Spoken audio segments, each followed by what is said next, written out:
This week on Your Mom's House. What's your highest nut record for a day? I don't remember, babe. Yeah?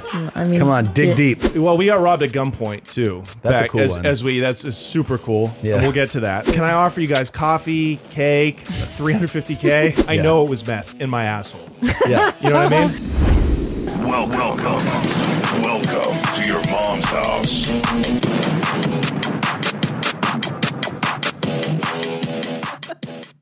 I love Sattva Mattress Company. People ask me, Christina, do you really have Sattva mattresses in your house? The answer is yes.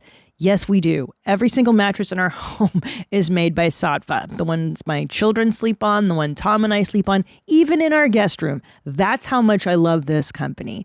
And I sought them out years ago, about a decade ago now, because I wanted a king-size mattress, but I didn't want to spend a lot of money. And you're thinking to yourself, well, how can they do that? How can it be so much less? Well, because they don't have overhead for physical shops, for salespeople, and it's a solid quality product for a very good price. Their customer service is excellent. You get a 90-day free in-home trial. If you don't like the mattress, send it right back. Easy in-home setup and delivery.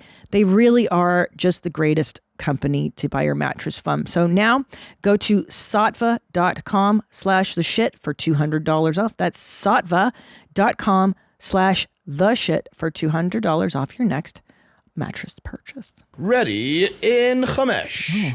Arba, Shalosh. That was such a Jewy chamesh that he did.Id you hear that? Pretty good. He put a little extra steak. Yeah. Hey, it's fucking morning. It's fucking morning. Somebody on, on Instagram in the DMs, Yeah. you can put your updates. Someone wrote, "It's fucking morning." Yeah. Love it. It's pretty cool. It is. Gets me every fucking Gets time, you going. eh? You should be watching this the moment it comes out, and it's fucking morning every time. Hey. You know what I mean? You know what I'm saying? You know what I'm saying? You know what I mean? You know what I mean? You know what I'm talking about? So... Hey, super cool moment. You Yeah. guys should, if you haven't checked out our TikToks, Your Mom's House Studios, Your Mom's House is our TikTok account. Yeah. And right before we were rolling, I had food stuck in my teeth and I didn't have dental floss. And I got to show everybody how I pull a string from my sock and floss. And Heather was just here by the grace of God and she got it. And Nadav got to watch it. You were like, Nadav, come take these sock string and throw it away for me. Ugh. And I then made him take the sock string? No, I said, Nadav, come throw this out for me. And then I missed the trash and I just left it on the It's floor. one of the only times I ever said no to Christine. Yeah. Christine. You left it on the floor? Yeah. Why would you do that? Because Nadav has to pick it up. And then she was just like, well, either pick it up or you get the Jew glasses on the next one. So it's just, I can't win. Oh, my God. You walked yourself into that one. Yeah. And I've ordered a new pair on Etsy that's going to show up soon so that Jesus. I'm really going to Jew down hard with you. Bro. Wow. It's coming. Nice. Straight to the stadium. That's, Stadium. First train to the stadium. yeah. No, Tom thinks it should be an airplane. Yeah. I like planes. I like aviation. I like ship videos. Yeah. Oh, man. God damn Found it. out at lunch that Annie thinks color blindness is cap. He thinks a lot of stuff is cap. He thinks snorting is cap. Sleepwalking is cap. Wait, what else is cap? He has a list. The color blindness is Colorblindness. hilarious. Because you actually suffer. It sucks. Suffer. And you know what they should do is make signs in different colors so that the Yeah. colorblind can also. You're a marginalized community, Tom. Totally. I would argue that It's a handicap. what are you doing? Hydrating, Tom. You might enjoy that if you tried it from I time to would time. make a strong argument Sure. that being colorblind is harder than being trans, than being a racial minority. We really struggle, and we don't get any recognition for it. Sure. So can you explain to people what colors you're not able to see? Like, what is your form of color blindness? I mean, I believe they call it red green or something. I think that's how people usually have it in the red green colors or in the bluer ones. And the red green, like I was actually telling them, I've told you've been with me before. If there's a single flashing light, I go, is that red or yellow? Oh, yeah. Because I don't know whether to slow down or come to a stop. Yeah. So I've been when you're driving, and that's probably the time where you go like, this is the least fun part of this. Yeah. Most of the time you just don't care, but you don't appreciate the way people go like, look at the fields right now. Look how this green field is popping. I'm like, yeah, it looks good. I don't know. That explains a lot because so many times here in Texas we have such beautiful trees, and I'm always like, "Oh my God, are you like seeing this?" And But you're they like, "Not are. really." There is that company that makes the glasses. Yeah. That it works for like 90% of colorblind people, and you put them on, and for whatever, like it does whatever to your vision, and then you see without color blindness, and it's wild. Well, where are those? I got those for you a million years ago. Should we just get you a new I pair? lose everything. I know. so- I'll buy you another pair. There's indoor 'Cause- and outdoor ones. They Okay, make them so for both. say no more. We're getting Yeah. them for you because I just assumed you were dead inside for the last 20 years. I Well- didn't realize that it was because of a physical One does not. disability. You're disabled. I am disabled. I am Did disabled. you get a plaque? I am parking? disabled. As a colorblind person, I would say, yeah, I should A absolutely person have of color blindness. a person of color blindness. I would say God. that I deserve the handicap space. I deserve, like government, funding. Yes. I understand. Like, I can't believe people missing limbs get all this attention, and somebody who can't even see whether there's a flashing light that's red or yellow. They're like, oh, just deal with it. know. Oh, okay, sure, I'll just deal with it. I know. Actually, we can't Fucking call it. bullshit. That's actually very rude. Color blindness. You should be color Challenged. differentness, Yeah. or because don't you get some kind of a vision, superpower? Vision abled. Yeah, Chad. What would be the stupid phrase? You're the smart one on the staff. Color divergent. Yeah. Stupid. You're color divergent. Eddie, why do you think colorblindness is cap?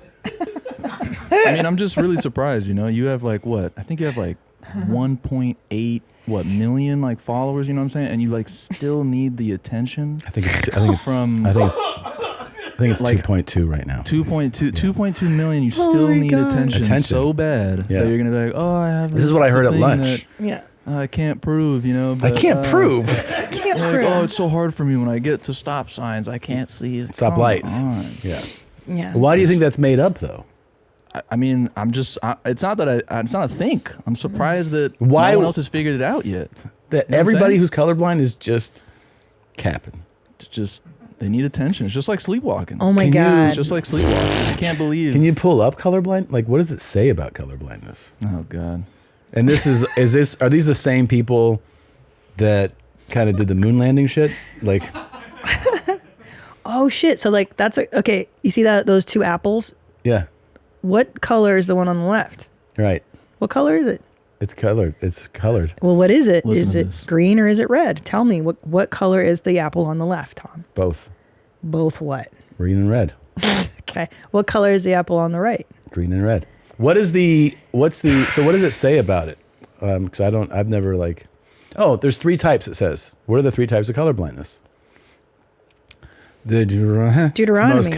red, green. There you go. It makes green look more red. There you go. Makes green. Makes red look more green and less bright. Yeah. Okay. And able to tell the difference between green and red at all. There you go. There's the 3 different types of color blindness. So you're the first kind, the Deuteronomy kind. It makes green look, or no, protonomy. I don't know. I mean, I would actually argue the difference is the hardest part.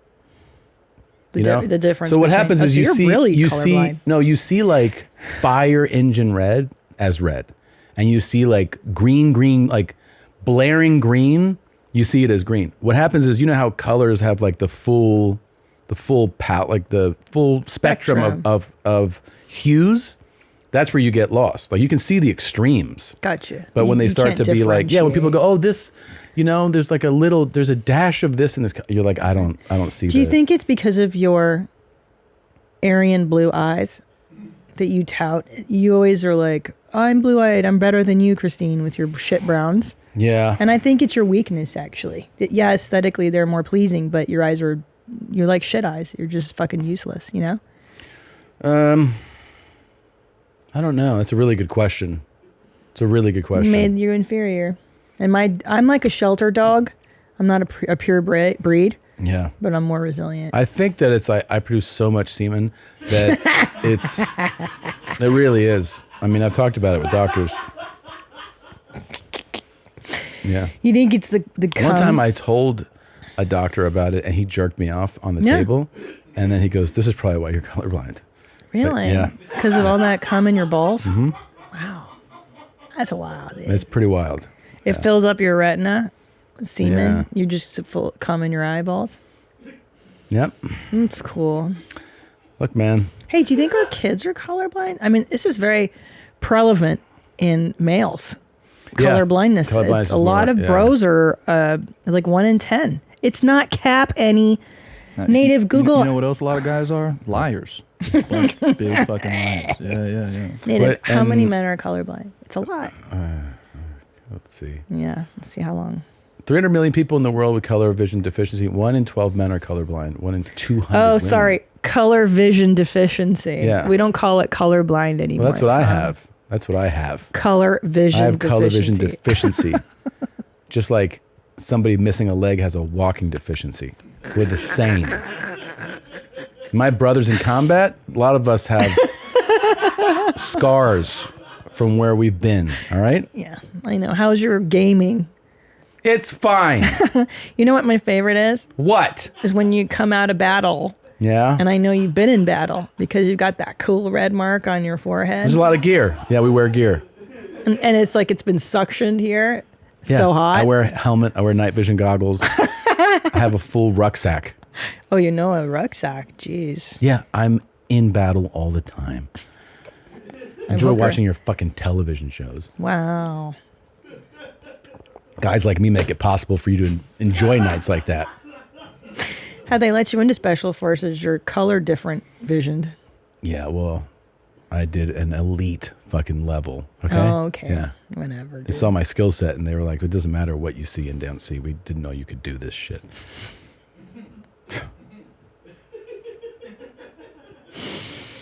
Okay. Yeah. Really yeah. cool. Yeah, enjoy your soccer mom life, okay? Oh my God. Man. How do you like your life? Ready to do this? Oh, always. Let's get in there. I have gotten strep 5 times from licking my own poop off of people. I'm telling you, I have no boundaries. I was about to say, like, you wouldn't do that. You were wrong. I've Drew. enjoyed is it. that? But is And I've that? Is enjoyed that on?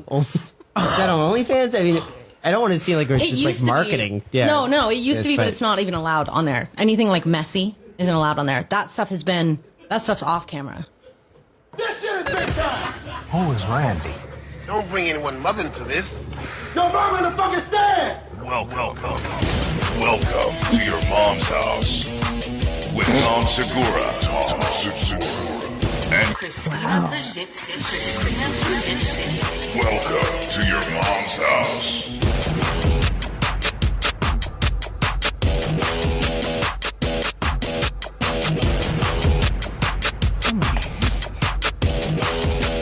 Yeah.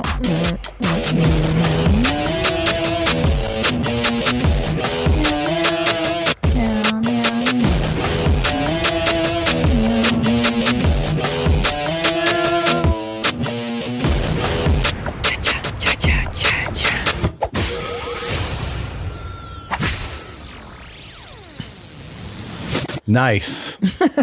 Well, it's so rare that we have a cool girl and the cool guy. club. It's so funny that you said that because the thing that I had queued up for her after hearing that, yeah, it's very rare that a lady gets it. These are golden geese. I see a new portrait in our future from these walls. It's fucking amazing. What was her name again? Because forget. we had it queued up before. Stella Berry. Stella Berry? No. No. It was like Bella Stary or something. There you go. Stella Yeah. Smart guy knows. Yeah. Jesus. There she is. It's Bella, right?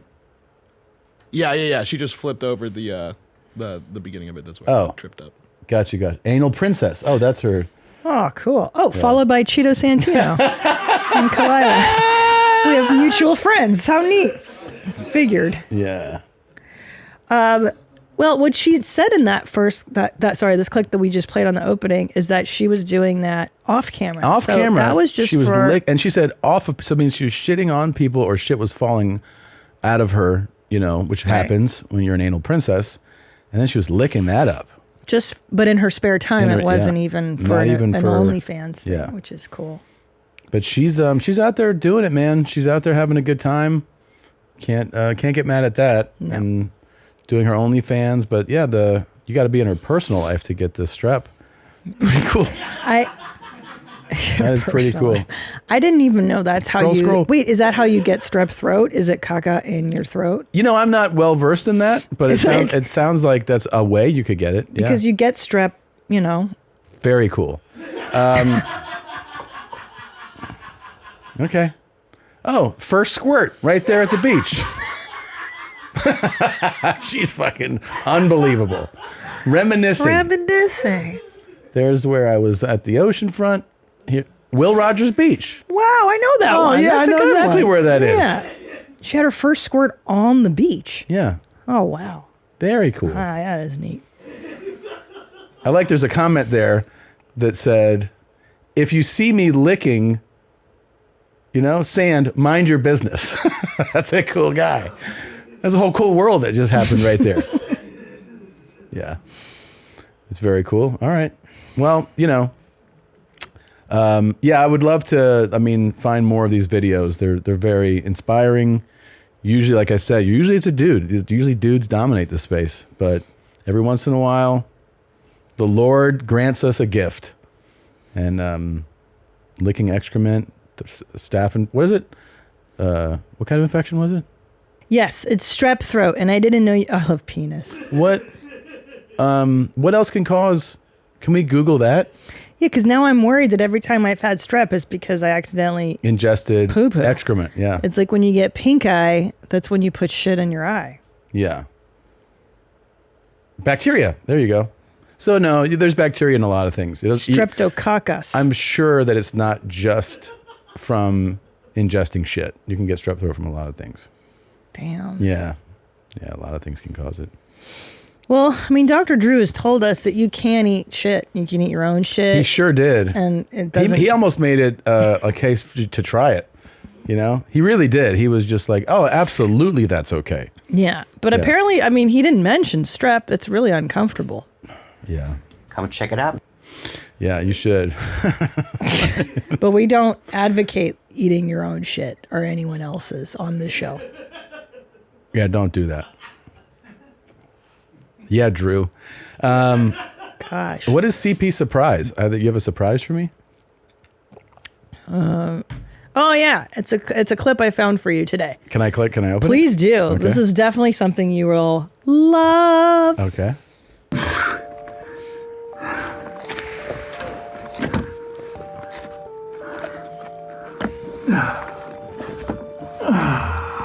Oh my God. We're watching a guy try to navigate so through. Right now I'm super tight. Breathing out. Cave. Oh my God. Man, my insides are... I know, that's why I wanted you to see it. Okay, so I'm coming up out of this, and if I get stuck, I have this rock with me, such that I can pop off some of these knuckles, which made it very hard to get into. Now I have to go slow. That's that knuckle. I'm gonna be shirtless shortly here. Okay. So this is a TikTok account where all this guy does is cave dive with you, and he takes this camera, and you get to see how absolutely anxiety provoking this is. Not only anxiety provoking, I think because it's so anxiety provoking, and you realize like terrifying and everything, the fact that he's got to set up the camera, like make sure my camera is set, and you're like, so if I die, that's captured. Like it just feels crazier that he brings something to record. I know, and I imagine he has it on like that pole that's in front of on him, that pole, and yeah. he pushes the pole, and then, but if I'm not even gonna go there. But if he does die, will they even be able to recover the camera or him? It's so narrow. If he can't get out, he's the pro. How'd you know that this would do this to me? How'd you know? Feel better now? Yeah. Listen, I know it makes you LOL, and I know This doesn't make me LOL. And I know it gives you full-blown anxiety, yeah. panic attack, and that's why I wanted you to see this right now. He's going to be shirtless shortly here. That means that it's going to be ripped off, right? through the cave. I'm fucking sweating, right? I'm just not Wait, doing the well. best part is he's like, I have to exhale now to get through. I mean, There's a how part do you two. do this? A lot of people ask why we do this, and you're just never going to get a sufficient answer. Why do you wake up in the morning? What drives you? What makes you want to get up and go study a subject or go to work or go out, hang out with your friends? It's really nothing, right? This is life, and that's all. This is our way of living. It is not our way of dying. Okay, I have so many questions. So, also, like, number one, is there like a cool view at the end of this? Like, is he hiking to a waterfall? Or is this just the thrill of the process? I'm so upset. Right? Like, is there a payoff to this hobby other than just being in total panic? The light at the end of the Oh, you get cave. to live again. Yeah, you get to keep living. That's It seems really...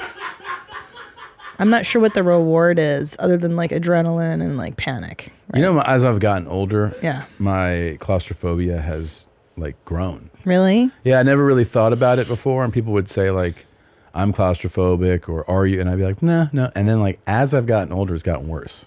You're getting closer to the casket. I guess. You're feeling... But no, like those spaces, like really tight spaces, really make me kind of panic. You know. Yeah. Well, I got something for you to watch. Oh no, is it puke? No, but I think you'll like it.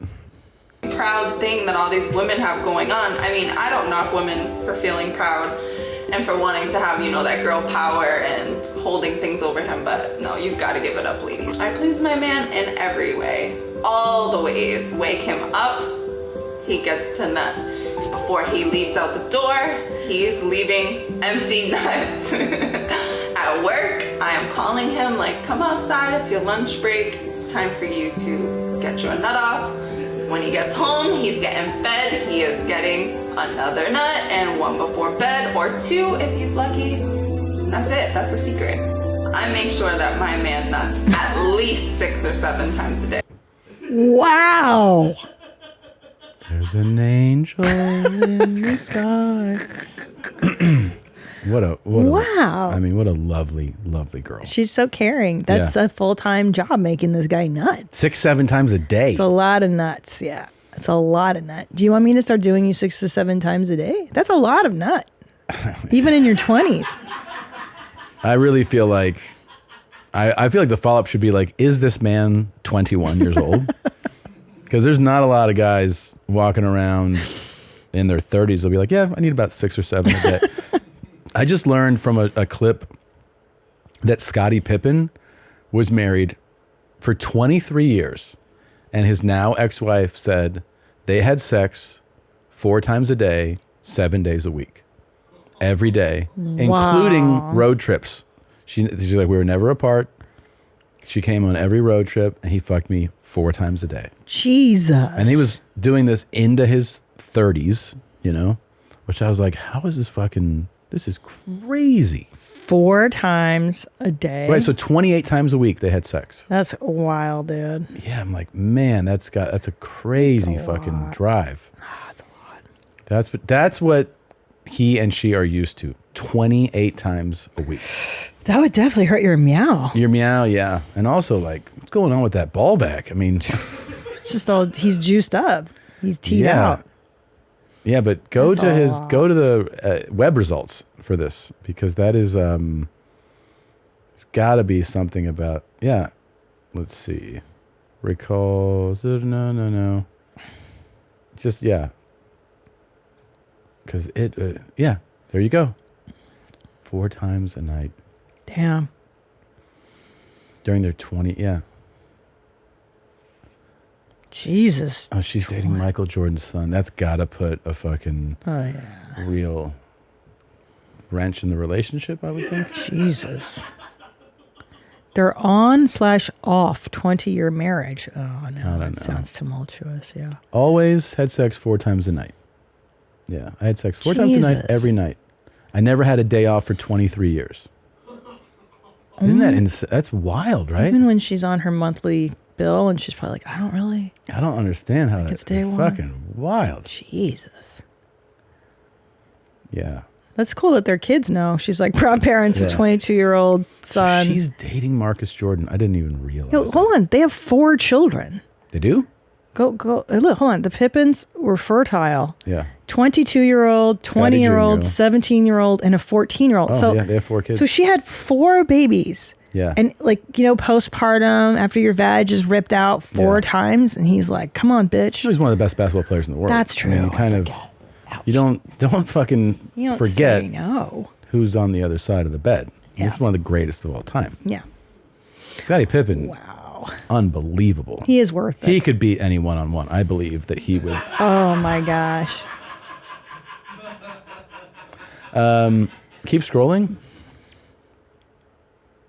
Yeah, that's where she made. That's where I think she made the confession. I think it was like on a show like that. You know, it was Right. a clip like that. Is there more? She's on The Housewives.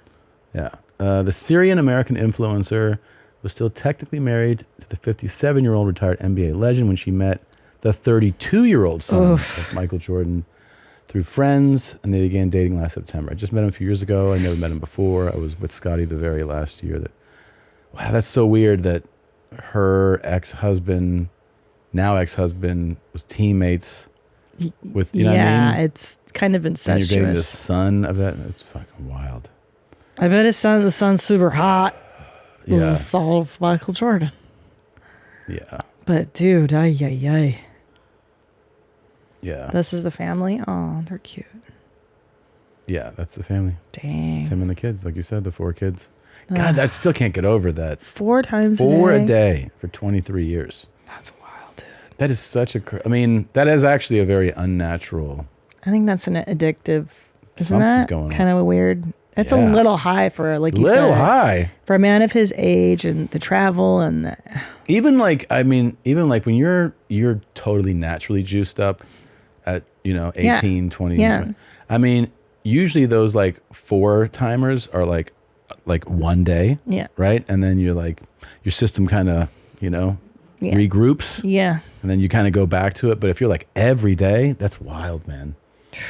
But it seems like Scottie is a perfect match, Proud thing that all these women have. You know what I mean? Yeah. She's a perfect match. They're a I'm perfect all match. out of cum. Empty nuts. Yeah. Yeah. Empty nuts. If you have a family like I do, you know how much your loved ones depend on you. In a worst case scenario, you wouldn't want them to worry about money. I mean, look, you're an adult. You got kids, you got people that depend on you. You need to have life insurance. Policy Genius was built to modernize the life insurance industry.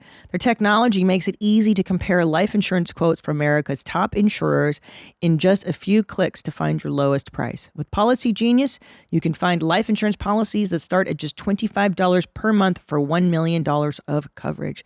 Some options offer coverage in as little as a week and avoid unnecessary medical exams.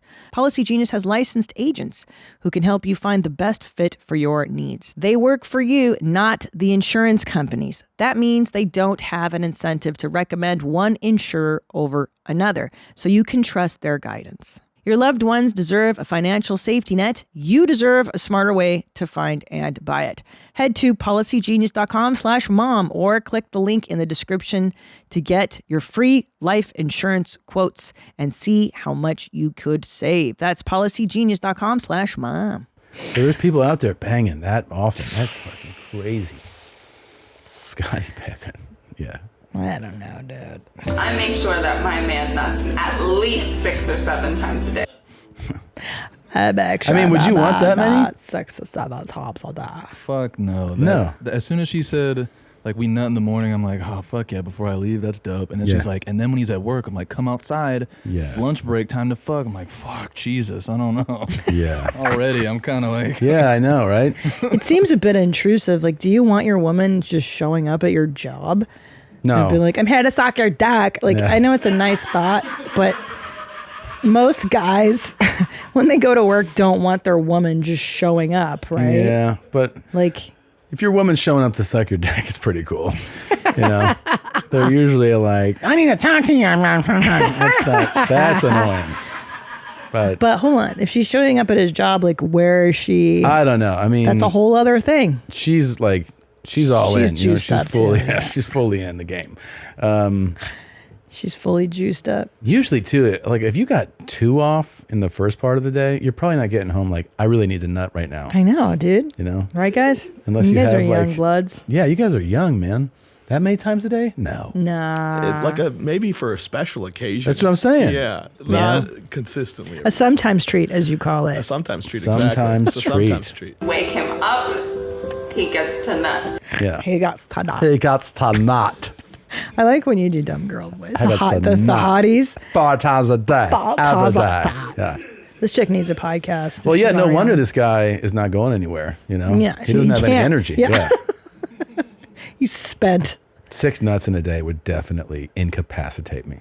Yeah, that's. Yeah, I'd I be guess that's the goal. Is just like these chicks are so afraid of losing their guys, but if your nuts are fully empty, you're not going to lose him because he's not Yeah. even. He doesn't have the energy to look. The most I've nutted in a day. When you and I first started banging, we used to nut a lot, but we Well, were in yeah. our 20s when we got together. Totally. And then, you know, as a teen also, like you have like, I remember a few 6 and 7 days, but you're also like 16, 17, and like you said, like in your 20s, but you're naturally, like your hormones are so crazy. Yeah. Your hormones are raging.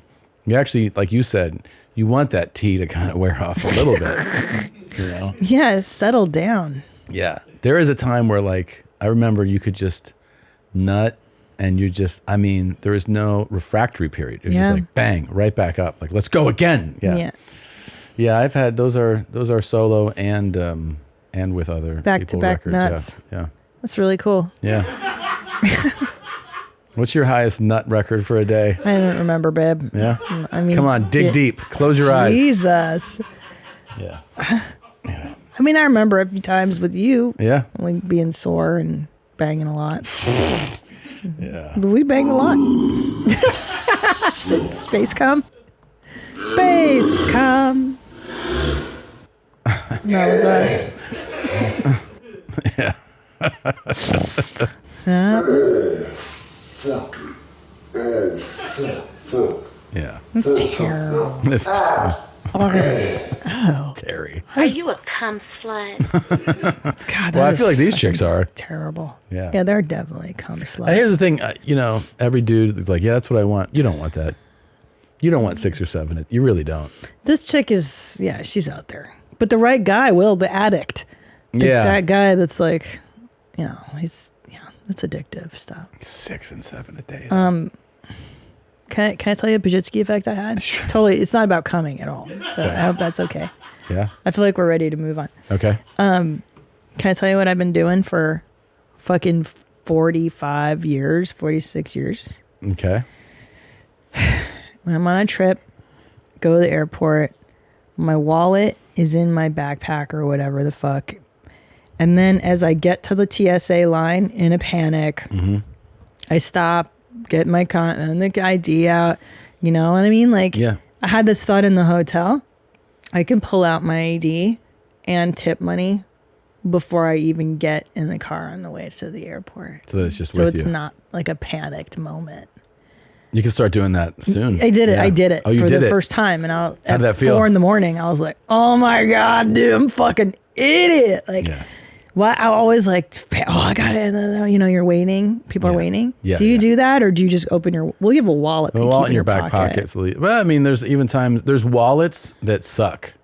So I've switched wallets a bunch because there's ones where the ID is like too tightly snug in a window. Yes. And you have to take it out. So it's much easier on the wallets where it just like, you know, easily folds out like that. You know, I have. He uses he uses a fanny pack. Yeah, fanny pack is hot. Yeah. Can I just say that a wallet in the back pocket seems like the most reckless thing you can do. It's so dangerous. Someone Yeah. can just snatch that right out of your It tushy. kind of does feel like that. Yeah. It's silly. You guys all do that. It's really reckless. I will say that when I'm leaning in on a craps table, I always move the wallet to the front pocket. I do front Smart. pocket wallets a lot too. I'm actually about to switch out of this one because it's too big in the back pocket. It's too Right. big. So then you have a big lump in your front Yeah. pocket. No, but I get it's a smaller wallet. So I I get put like a thinny. Yeah, it's thin. So what I've been doing, I take my ID out and my tip money out, and then I shove it in my bra like my grandmother did, like my old lady. That's some underdeveloped nation stuff. Yup. Yeah. You're not supposed to say. You're supposed to say developing country. Oh, yeah. You have to correct yourself. That's from some third world Third world bullshit. shit.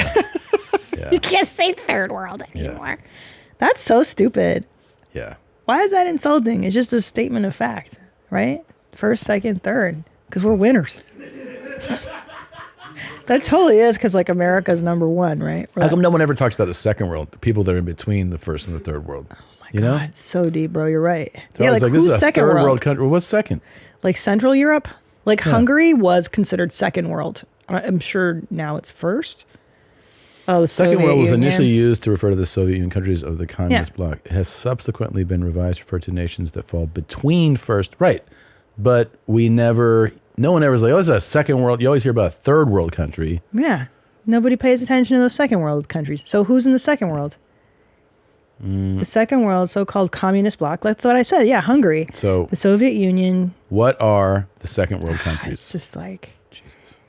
Nadav is Googling, looking for you. Oh, yeah, I wonder if I have Hurry that. up and find that shit. You effing J.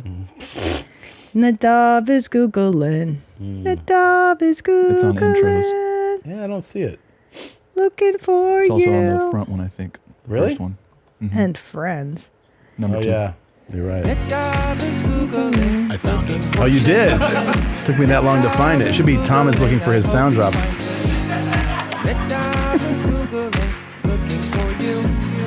Hurry up and find that shit. Nadav is Googling. Looking for you. It's a good jam. Nadav is Googling. Hurry up and find that shit, you fucking Jew. Oh, what a song. Okay. So what'd you okay, got? The second world was the so-called communist bloc, the Soviet Union, China, Cuba, and friends. I like how they call it friends. The remaining nations which align with neither group were assigned to the third world. Look at this Hilarious. homo wrote an article called "If You Shouldn't Call It the Third World, What Should?" Because there's like you can't say that now. I know.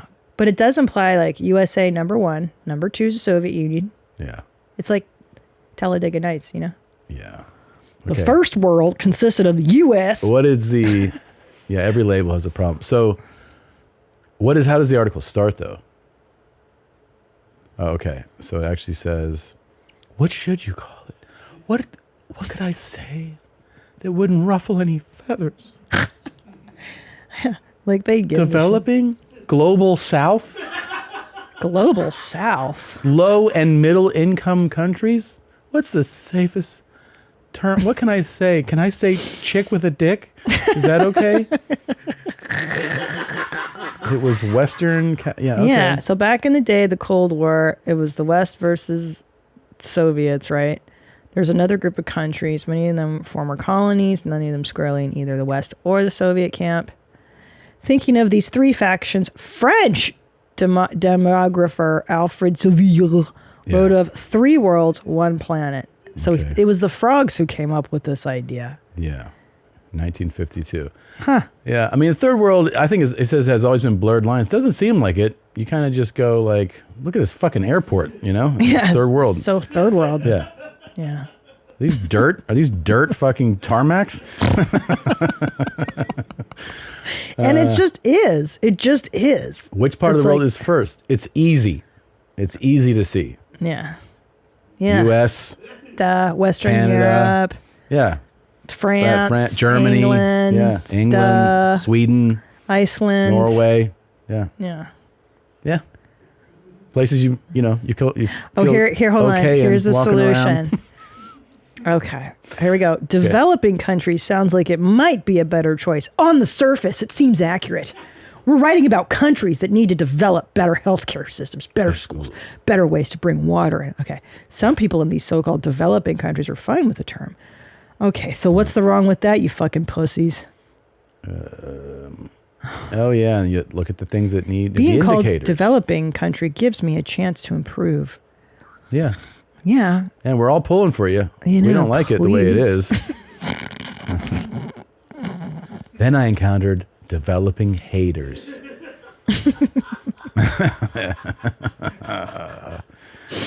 I One of them dislike the is- term developing. Yeah, okay. Because it assumes a hierarchy between countries. Yeah, there is. There is, yeah. It paints a picture of Western Because- society as ideal. Well, it's It what everyone's is. striving to get to, you dumb fucking cunt. It's pretty good. It also perpetuates stereotypes. Yeah, Oh, accurate ones. stop. Accurate stereotypes about incompetent, corrupt governments that Yeah. waste the It's resources, true. the limited resources they have, and that's why it's still a shit fucking pile when you get there. Yeah, of course. Why do we have such trouble with the truth? I swear. I don't know. Stupid bitch. All right, you can close that. Democracy, number one. Yeah. Yeah, the West. We crushed it, guys. Yeah. Why do you think people are trying to get here? Yeah. I think it's a fucking because they wish they could stick around and shovel up the dirt, the sewage that they swim in. Is that why they're trying to get here? The fuck is wrong with you? Yeah, some countries suck. Although And you need to lose weight to go on the fucking excursion. Although when I was in Brooklyn, there are some parts that look like Sri Lanka. It's not very good. Yeah. They look like Sure. fucking disaster. Yeah. All right. Let's take a quick break and we'll be right back. Okay. And we're back, and our guest today has a podcast called The Connect. Give it up for Johnny Mitchell, everybody. Hey, what's Now, up, everybody? I gotta say this. I purposely, I heard, just like the rough outline of your path, and I purposely resisted diving in and finding out because I wanted to have the conversation with you and really not know things, which good. I feel like is better. Sometimes you go like, no, I'm just going to look, and then you know the things, and then you don't ask the questions. Right. Because like what people have heard or know is that you were a legit drug dealer and went to prison. Yeah. But what I'm so curious, I have so many questions, and now you do stand up. I point that out that you're a comedian, but you have this dream past that we all wish we had dove into. Most of us who go like, it was fabulous. Oh man, that was amazing. Sounds so exciting. But most people who we all either bought weed from somebody or sold some dime bags or quarter, whatever. So did you start the way that most people do? Like, hey, can I get my weed from you, a half ounce or whatever? Absolutely. We just started because we wanted to smoke for free. Yeah. In high school. Which was like how every guy, he was like, I just want to be able to smoke. Let's buy a half ounce. Yeah. We can sell it out and get our money back. And that was you for how long? Dude, I was like an open mic drug dealer for like 4 years. I put in my time. I didn't get rich overnight. And you put that in, and it's just like, I'll call Johnny if I want a bag. Yeah. Friends and friends of friends. Exactly. And people in high school and shit like that. May I ask you? Oh, sorry. No, it's okay. Did you learn the tricks of the trade through those beginnings of I need a beeper or how do you learn to be a drug dealer? Is it trial and error? Yeah, of course. Got robbed many times, got ripped off, would buy weed. Because this is back in the early 2000s when it's really illegal still. And there was money to be made in it. And the robbery, was it even at that low level? Like you're getting robbed then? Yeah, because Really? we would try to buy it from the older kids in high school. Oh, right? and those kind of robberies. Yeah, and they would they would take me to a house, like a weed house, and I would give them $60, and they were like, I'm gonna go get you a quarter ounce, and be right back, gotcha. and then just be gone. Yeah, and then I'd be like, oh, he's Yeah. definitely coming back though, right? Yeah. The sun's going down. I got to get home for dinner. I got robbed like that outside the Atlanta, whatever dome it was. No, for what's it called? Peach Bowl tickets. Like these kids were so clever, dude. What they did was we were looking for tickets, me and a friend of mine, and they had a folded piece of paper like this. And they go, here's the tickets, right? And we took it, and you look, and the tickets are there. Like they're Peach Bowl tickets. Yeah. Like legit ones. And you're like, okay. Then they take it back, and they're like, if you want the ticket. So then you give them the cash, and then they hand you the thing back, and you open it, and there's 2 pink slips in there, paper, and the guys are just gone. The sleight of hand. It's very sleight of hand. Brilliant. But I mean, it's so fast. Right. You want these? You're like, yeah, okay, cool. Yeah. Give me the So money. Go how do you prevent against getting robbed? So how did you learn not that to kind of robbery? Yeah. Well, we got robbed at gunpoint too. That's a cool one. That's super cool. Yeah. And we'll get to that. Yeah. But let's dial it back a little bit. So everybody sells weed in high school. Right. Every guy with a little bit of juice, You know what I mean? Yeah. They sell weed. Kind of makes you feel cool too. For sure. Everybody kind of has that, especially middle class people. They have that we're obsessed with gangsterism. We glorify that in America. Absolutely. And especially men, boys. You know, Yes. you're 14, 15 years old. You're like, I want to be a badass. Yeah. People that say movies and television don't influence people to go commit crime are so dead ass wrong. I know. Or video games that influence people into thinking they're Navy SEALs. I'm doing it or just for the rampant fucking prostitute killers. people, with me like- when I play GTA.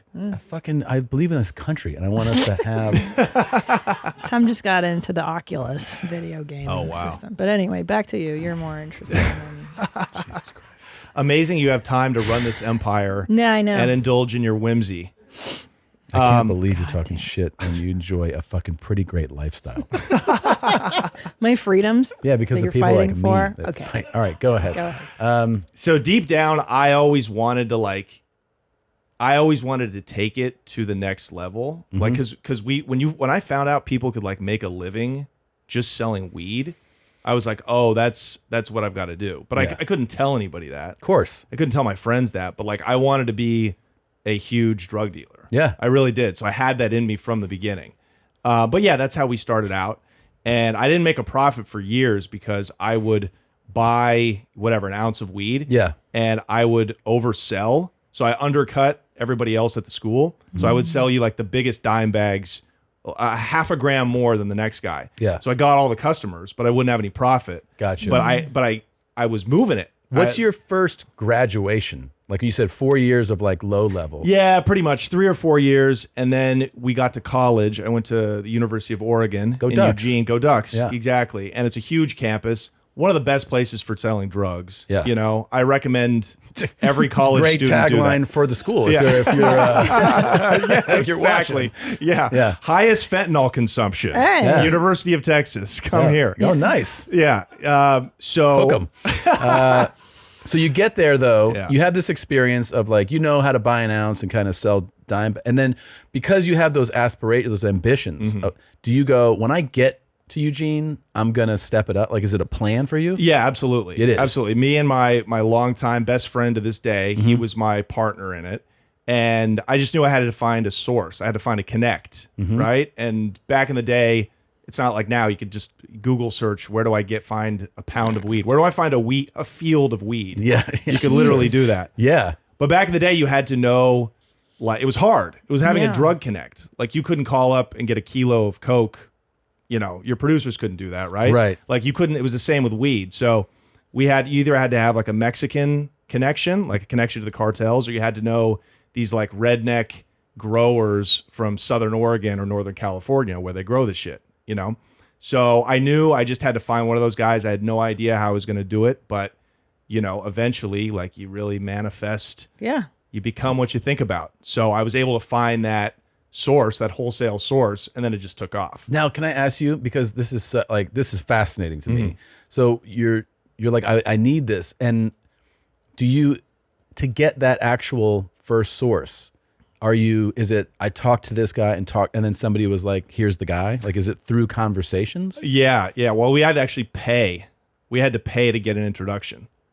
Just the intro. Just the intro. I had to pay $5,000 just to meet this dude. And that was, and you get anything but the meeting. Just the meeting. And what's that meeting like?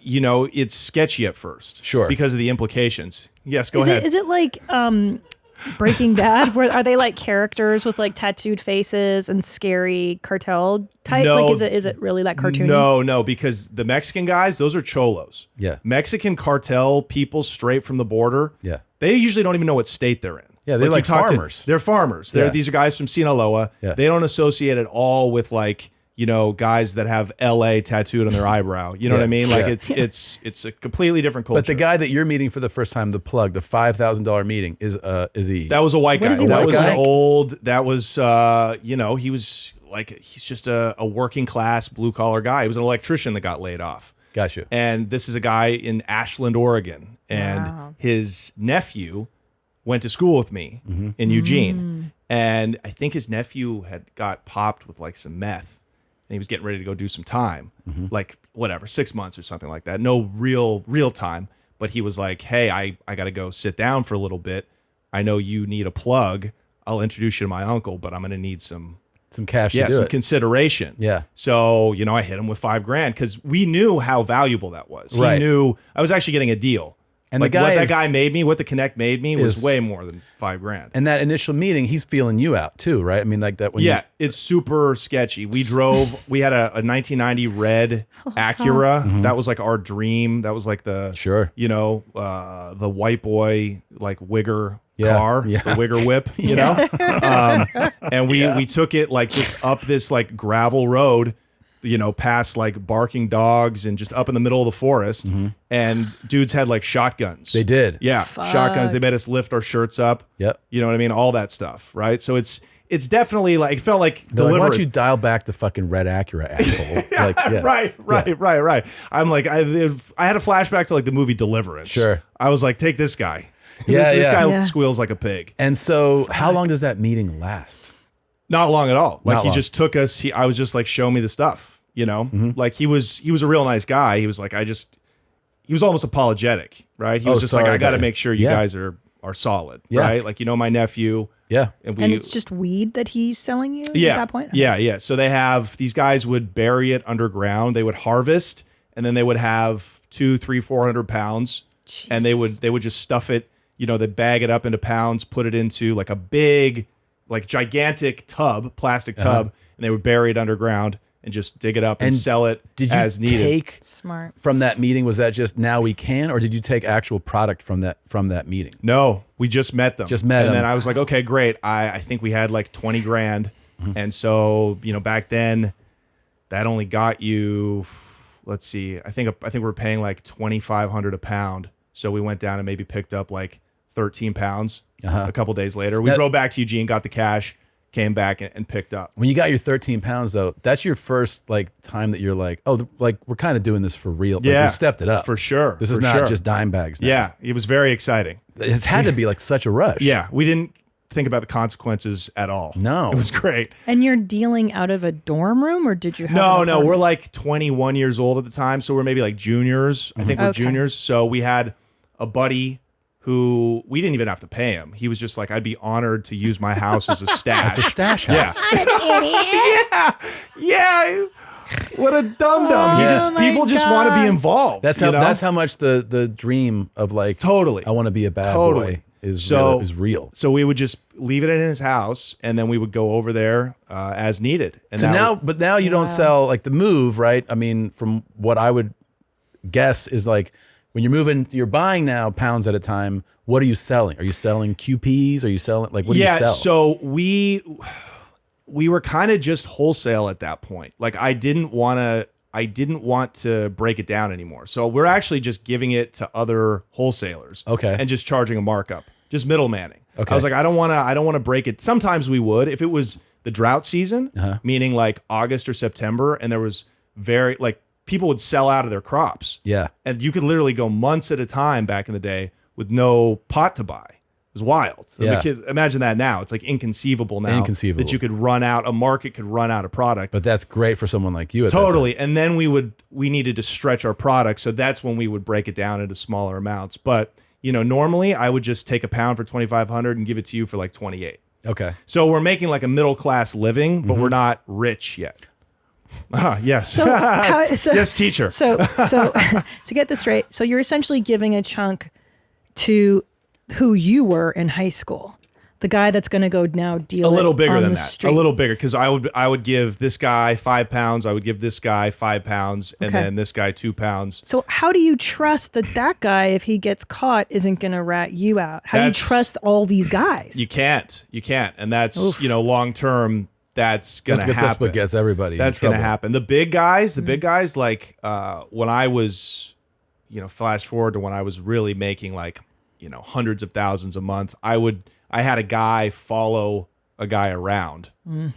You know what I mean? To make sure he didn't get pinched. That's what like big time dealers might do, is they might literally just you would pay like a private investigator to follow the guy that you're giving drugs to around, just to make sure that he's not meeting up with anybody sketchy, that he's not like going down to the police station, that he's not, talking to undercover cops. But yeah, you can't. Like, there's no fail safe in drug dealing. Are you gaining any like edge as far as like now you do like the business is growing, but are you gaining any like hardcore edge to yourself like with this? You know what I mean? Like where you're like, I'll start carrying a piece or like no. Does it all stay? Or you stay kind of like I always thought about myself as like Jay-Z, right? Yeah. He talked about the life, but Yeah. it was glamorized. Like Yeah. I'm a businessman. Yeah, like okay. we're not gangsters at all. Okay. And definitely not carrying a gun because you get caught with a gun and drugs. It's like big time. Yeah, exactly. So even back then,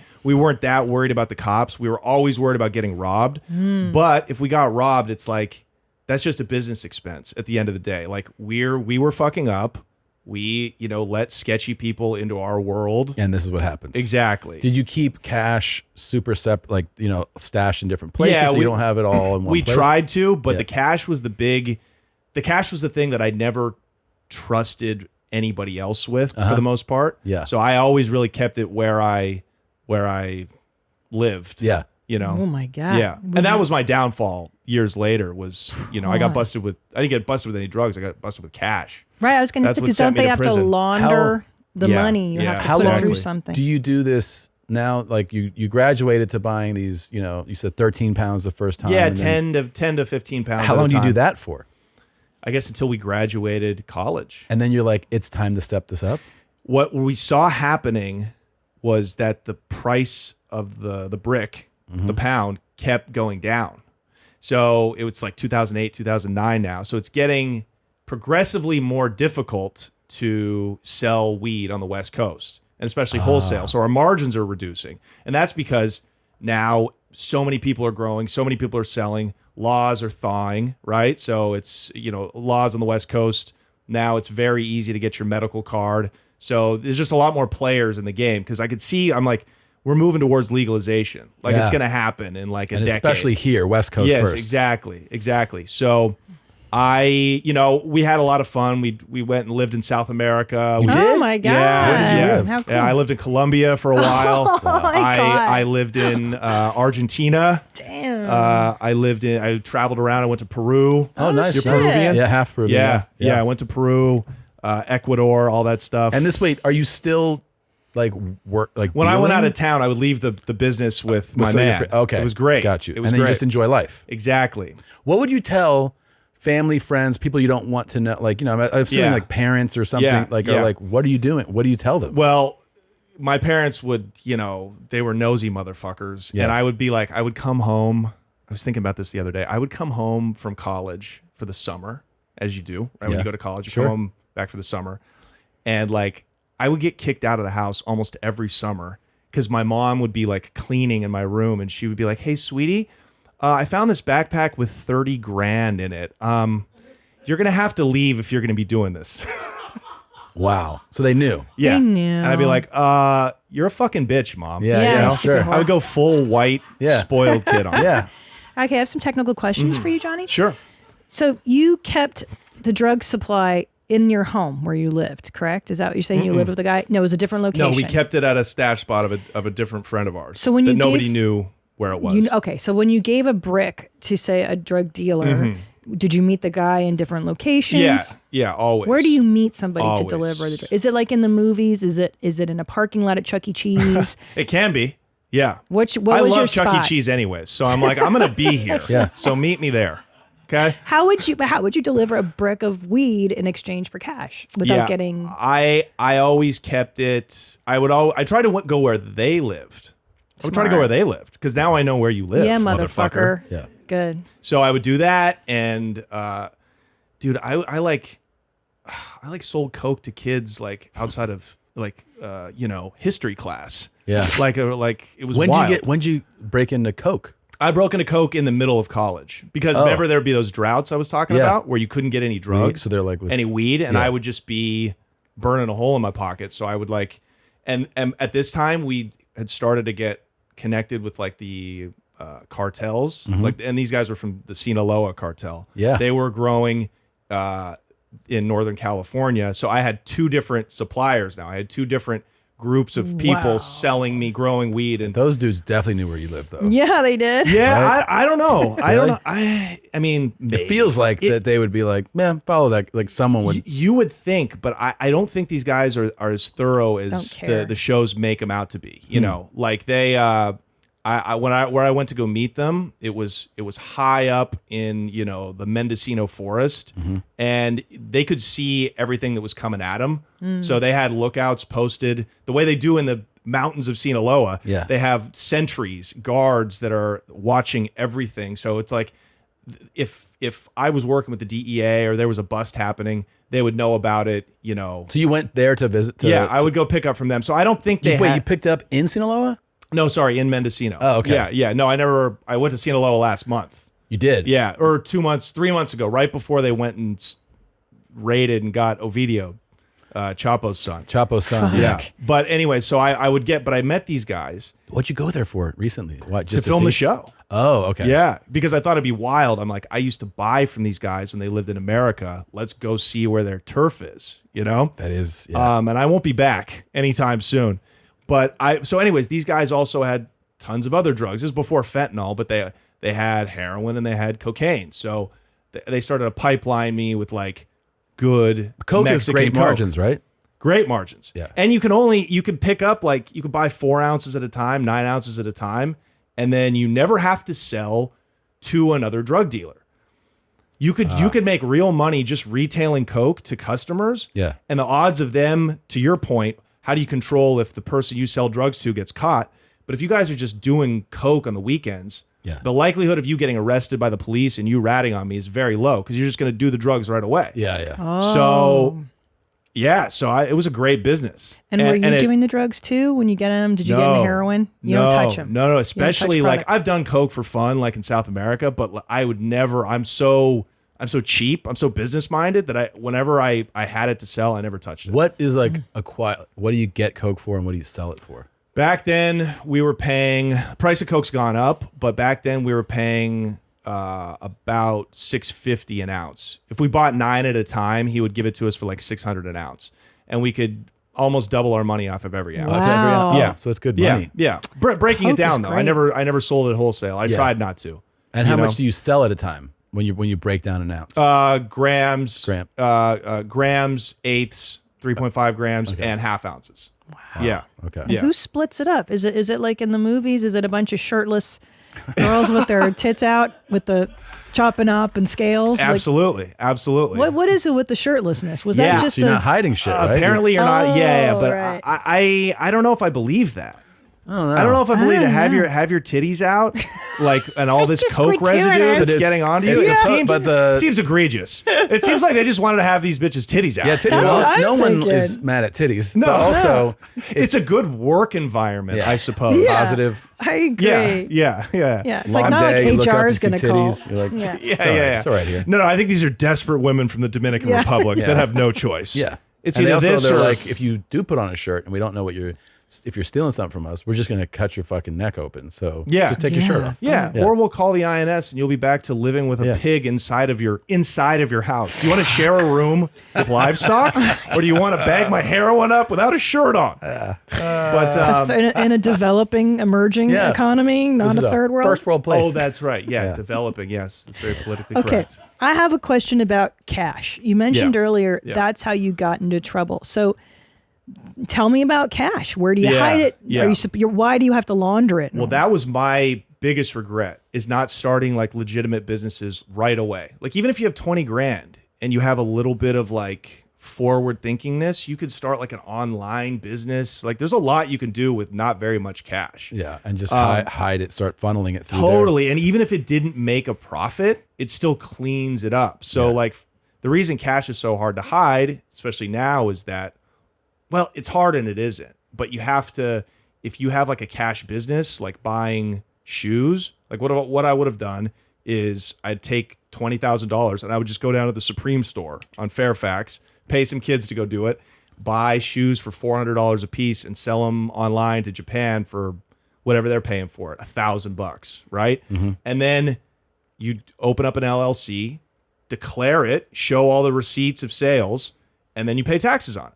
But back then when you're 21, 22, you're like, I'm going to bury this in my mom's garden. Yeah. And Well, theoretically, what's wrong with burying it in your mom's garden? So what's the problem? Yeah, that's true, I guess. It's a problem. It's only the problem if you go away to prison for a long time. But it's also a problem. It can disintegrate. It can deteriorate. You start like if you're just hiding it in drawers and everything. You're not having access to it. Like it's hard. You know, when you make it public, you have access to the cat. Like, right. You're paying taxes on. You're losing some of it, but you have access to money now. Right. Also, correct. Also, if you get in trouble, like if I had all these businesses popping, these fake businesses. When they had raided my crib and found, I think they found about $400,000 in cash just in one shot. Yeah. Then I could at least had some action in court. My lawyer could be like, look, he has all of these different businesses. He's selling shoes. He's selling cars. He's got like some weird Bitcoin shit. Like you could at least have a fighting chance to prove that maybe you're not a drug dealer. Yeah. You know what I mean? But when you're not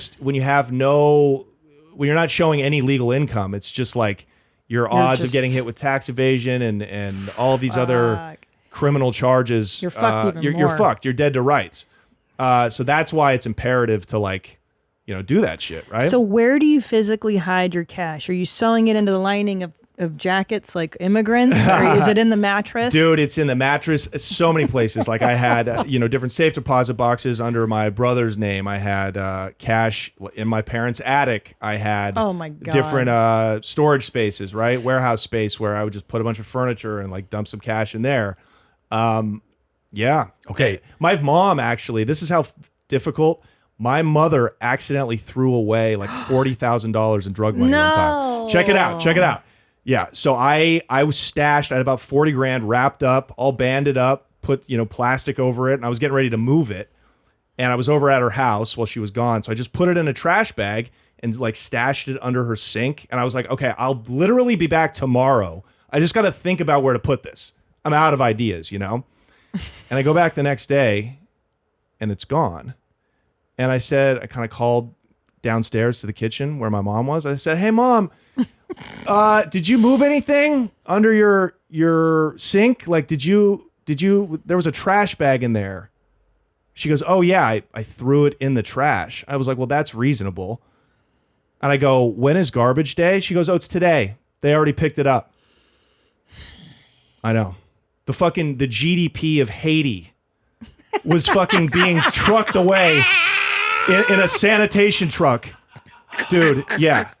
And I was like, Mom, I told her what it was. You told her? Yeah, and she was devastated. To her credit, like she's not that much of a square. She was like, honey, I'm so sorry. So also, she fuck knew. you for stashing drug money in my house, but I'm so sorry. But it sounds like, where was your father in all of this? He was around. I mean, I got both my parents. Like they didn't like what I was doing. They hated it. But at a certain point, they were like, they accept, like when they knew I was making that kind of cash, they were like, did you do a little hookup too? Did you go like, here's a little free, like, break off a little bit? I tried to when I went away to prison, and they were like offended. They were like offended that I would try to give them drug money. Everybody wants to know You're a good this. son. Thank you. When somebody gets caught and and there's money involved and you have it in all these places, did you at least have the feeling of like, well, they didn't find X, Y, and Z stash spots? You know? You did. Yeah, of course. Yeah. You're because when your world is just tumbling down day after day, my lawyer was like, yeah, they found $100,000 in a safe deposit box you had. Another strike. You know what I mean? You're not getting bail. You're like, at least I have this. Yeah. Like you try to you rationalize. So that when you get out, you're like, well, at least I'll be able to access this. They didn't get all of it, but they got a lot. They got a lot towards the end. Yeah. So what was like what was the craziest period? Like you're escalating, right? Yeah, because like, you're talking about you got into Coke and then bigger weed buys. The way that it changed was, speaking of South America. So I was failing out of school. I was literally, I stopped going to class because my cell phone was ringing so much. Yeah. Especially in the Coke days, that I'd be losing money. I'd be in a lecture. Yeah. Yeah. And my fucking bat phone would be ringing. And I'm like, I gotta go, So it's like I put myself through school. Like I gave myself a degree in business. Oh, yeah, you did. But I was failing out of school. So somebody was like, a buddy of mine was like, you should go study abroad in one of these places, So I went to Argentina and I lived in city down there. And it was great. It was the best time of my life. Yeah. And, funded it all with weed money. And I met this kid who was from New Jersey. He's like a, Italian dude, Guinea, real stupid. You know how they are. Yeah. Come on, fucking box of rocks. those guys. Absolutely. Yeah. So this fucking spaghetti monkey. Yeah. He, but one of my closest friends, even to this day, he, I told him what I did back there, and he goes, "Oh yeah, my boys, dude, they're mob connected. They would fucking love a weed connect from the West Coast. Ugh. Oh no. I'd be like, that'd be crazy if I could get them my weed. Yeah. And he was like, yeah, it would be crazy. And we kind of thought about it a little more, and I was like, well, maybe that was when the light bulb went off. Mm-hmm. I was like, well, what are they paying? What would they pay for a pound? They're like, oh, probably like $4,000 for the good outdoor West Coast weed. Remember, I'm selling it for like 27 or 28. And with him, at the time, are you in Argentina is he in Argentina? Yeah. We're just going to school there. Okay. I'm sorry. It was like an international school that we all studied at. It was kids from all over the country, right? And he's from Northeast. Yeah, he's from New Jersey. So you see the margins there. Yeah. You're like, holy shit. I'm like, I could make like $1,500 per pound as profit. So soon I called up my buddy, my partner, and I was like, we're about to get rich, I think something's going to happen. And that was the turning point where we went from making like, $5,000 a week to 30, 40 grand a week. So, but after that conversation with him, I'm assuming that his people now do they want to vet you? They want you to come to Jersey or wherever I flew out to Jersey, but they were so juiced. I mean, they didn't give a fuck. Like they were like, get us as much as you can get as fast as you can get it to us. If you're going to give it to us they were like, I was like, I'll give it to you for like 35, 37. They were like, sold. And I was like, oh, I could have gotten more out of it. You could have gotten more. And these are like Italian mob dudes? No, their parents were connected. They're like third generation, so they're all kind of soft. But, they're all, everybody, it's a drug-infested place, New Jersey, the East Coast. So how much do you start selling to them? So I started out shipping like a pound or two just to like get the system down. How do you ship? We would take it, we would take a pound, pour it into like a vacuum seal bag, vacuum seal it up, and it could take a fluffy pound of marijuana and just shrink it to like the size of a football. Yeah. And you'd repeat that, do it twice. I talk about it on my show. I teach people how to ship drugs through the mail. That's what I do on the Connect. Yeah. You know what I mean? It's for the community. Do it. And you shrink wrap it one more time, and you put it in styrofoam, and you just simply you box it up in FedEx, UPS, USPS. We could get it 10 pounds in a box sometimes. And so you feel it out, and then what do you start shipping to them? Yeah, about 5 to 10 pounds. I like to keep it at 5 because we lost a couple of boxes, but I kept it at about 5 a box, and I could ship 4 a week easily. Obviously, but I think shipping has changed in recent years where like you have to put now you have to like verify your address stuff. Totally. But back then you could put like fake name, fake, right? All of it fake. Yeah. Back in 2010 2008 through 2010, it was literally, you didn't have to show an ID. Yeah. You now just they walk up there. Scan your ID. Yeah, exactly. And that's because I think it was so rampant. Yeah. So, if I can make $1,500 profit per pound and ship 20 a week, that's $1 million business. Yeah. So that I was like, yeah, this is the ticket. Well, did you ever have in all these like, because you're dealing with like obviously criminal people, you ever have a deal, or whether it's an acquisition or cash delivery, buy, sell, where you go like, holy shit, this is terrifying. Like, where you're scared of the other person involved or their crew? I started dealing with these Dominicans in Manhattan, Washington Heights. That's where they're all at. They're all in the Washington Heights. Yeah. And that is the wholesale drug hub of the East Coast. Everything's going through there. That's where the coke's moving through. If you're a crack dealer in the Bronx, you go up to the Heights to cop wholesale. Same with weed. Yeah. So when I went over to meet those dudes, I went over, through the guys from Jersey. I ended up, getting hooked up with a crew of Dominicans in Washington Heights, and I flew out there, and I took the train up. I'd never been to New York, and I met them in the back of a Boost Mobile store on like 245th and Dykeman. And that's really when I was like, oh, I'm federal now. Yeah. So I think I wasn't so much scared of them as I was scared of like the implications of what was happening. I'm like, I'm with people that like, you know, probably have bodies on them, and are selling heroin wholesale. That's a big no-no, I've heard. How was You that? know, and so it how was like, the Boost Mobile meetup? How'd that Yeah, go? what? it went pretty well. It did? It went pretty well, but it's funny because it's Boost. It's Were such a they- stereotype. Like, it's so were they, funny. I know this is silly, but were they friendly? Like, were they like, they were? They're just like, "Hi, buddy. How you Latins doing, are very John?" friendly. Yeah. They were like, oh, you know, my cousin Alex, you know, Yeah. he's a good kid. He's going to Rutgers. I don't Yeah. know why he's all of a sudden became, you know, Yeah. a Mexican guy from East LA. Yeah, yeah. But no, they're very Coño, este chico donde va? Yeah, exactly, Yeah. exactly. And then, but yeah, no, they were friendly. Yeah, they were friendly. And then it's the same kind of as your previous meetups, just like feel you out. Are we going to do, like, we can do this? They were like, they were very, they were like, listen, we control this entire 4-block stretch. We have agreements with everybody that owns like legitimate businesses, from like the nail salon to the beauty shop to the guy that owns the, you know, Papas Fritas place. And you can ship, we can use all these different addresses to send product. Oh my God. Yeah. And they were like, you'll always have your money when you want it. But you know, we can find you. Yeah. You know, just letting you know. Exactly. And it wasn't big and ominous. They were like, you know, we just, if we show you respect, you know, we deserve it back. Yeah. So it was that kind of thing. And I was like, but I enjoyed that. Yeah. I actually enjoyed that because I'm like, these are fucking businessmen. Yeah. Because I wasn't planning on ripping anybody off. Sure. You know? So, but just the implications of that, I was like, yeah, this is maybe, I should probably fall back. Because now it's getting wild. There's so much drugs and money moving through the system. And you're selling, what are you selling at this time now?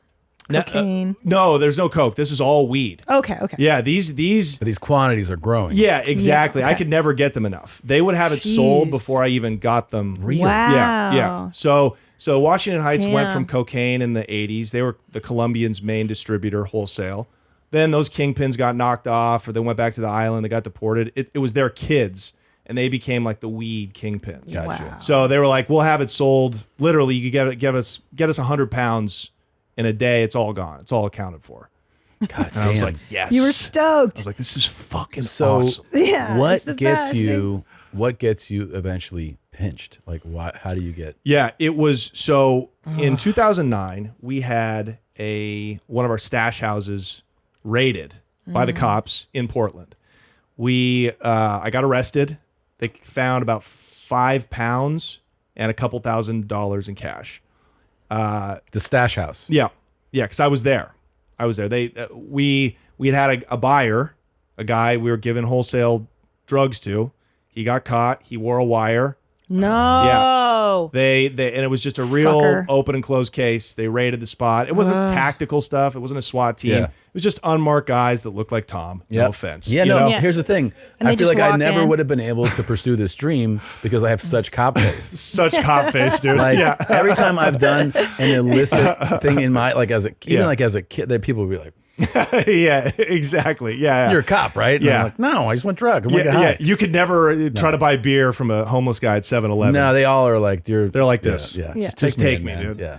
But you, Johnny Mitchell, you got that face of an angel. You would never think. So, Yeah. I don't have cop face. I have look like I'm there to like represent You're a Eddie drug Haskell. dealer. Like I'm a lawyer. Wow. Yeah, Yeah. I'm there to like represent. And I have DEA energy. yeah, exactly. So hold on. So what are you like taking a nap? What? How do you? No, I was on my way back from God. golfing Shut with up. my No shit. grandfather. Really? Talk about that, dude. How fucked up is that? Yeah, I dropped my grandfather Oh, off. at least you dropped him off. fuck. Yeah, I dropped him off at my parents' house, and I was like, okay, I'll be back for dinner. And so I'm in the red Acura, and I'm pulling up to the house, the stash house. By the way, the stash house is not just like some abandoned building. I have good friends living there. Yeah. Not involved in the business. And as soon as I turn the corner to drive up to the house, I just see Tim and Pat. Hey, sorry about this, guys. And they're in handcuffs being led out of the house. You see this. Fuck. Yes. And you're These poor have guys. you parked yet? Have you parked? No, I haven't parked. So I tried to put it in reverse. So I Yeah. floored it and I almost got out of sight, but then I hear somebody scream, "That's him!" Oh, and so I shit. took him on like just a very tiny little high-speed pursuit, but I gave up very quickly. Okay, Damn. you know, they could see who they were dealing with. They weren't dealing with like some sketchy cartel guy. They were like, you know, cops are nice kid. Yeah, he's a nice kid. Yeah. This guy's a pussy. He's not carrying. Yeah. He's not. He's not going to try to kill us. Wait, can I ask you? Sorry, so before we get into the capture, where would you have gone had you gotten away that day? How would you have gotten away? Like, Yeah, you have no. a There's cash no. stash? It's fight or It's flight. just There's no. instinct, It's yeah. instinct. Yeah. But I mean- I would have went and got cash, and then I would have Go to South America or Latin America. I'm serious, Exactly. and like wait Sounds it out. like a dream. Probably right. Like I don't know what I would have done. I just needed to get away to think about that. Right. Yeah. But hold on to your hats because this Yeah. is just the beginning of the trouble, no. right? Yeah. So 5 pounds in 2009. I had spotless record, no criminal good. record, didn't have a bunch of cash on me. They're like, okay, this guy is like a stupid kid fresh out of college. He got caught. He was a mid-level drug dealer. The cops immediately were like, just, you know, give us all your people. Tell us who you're buying from.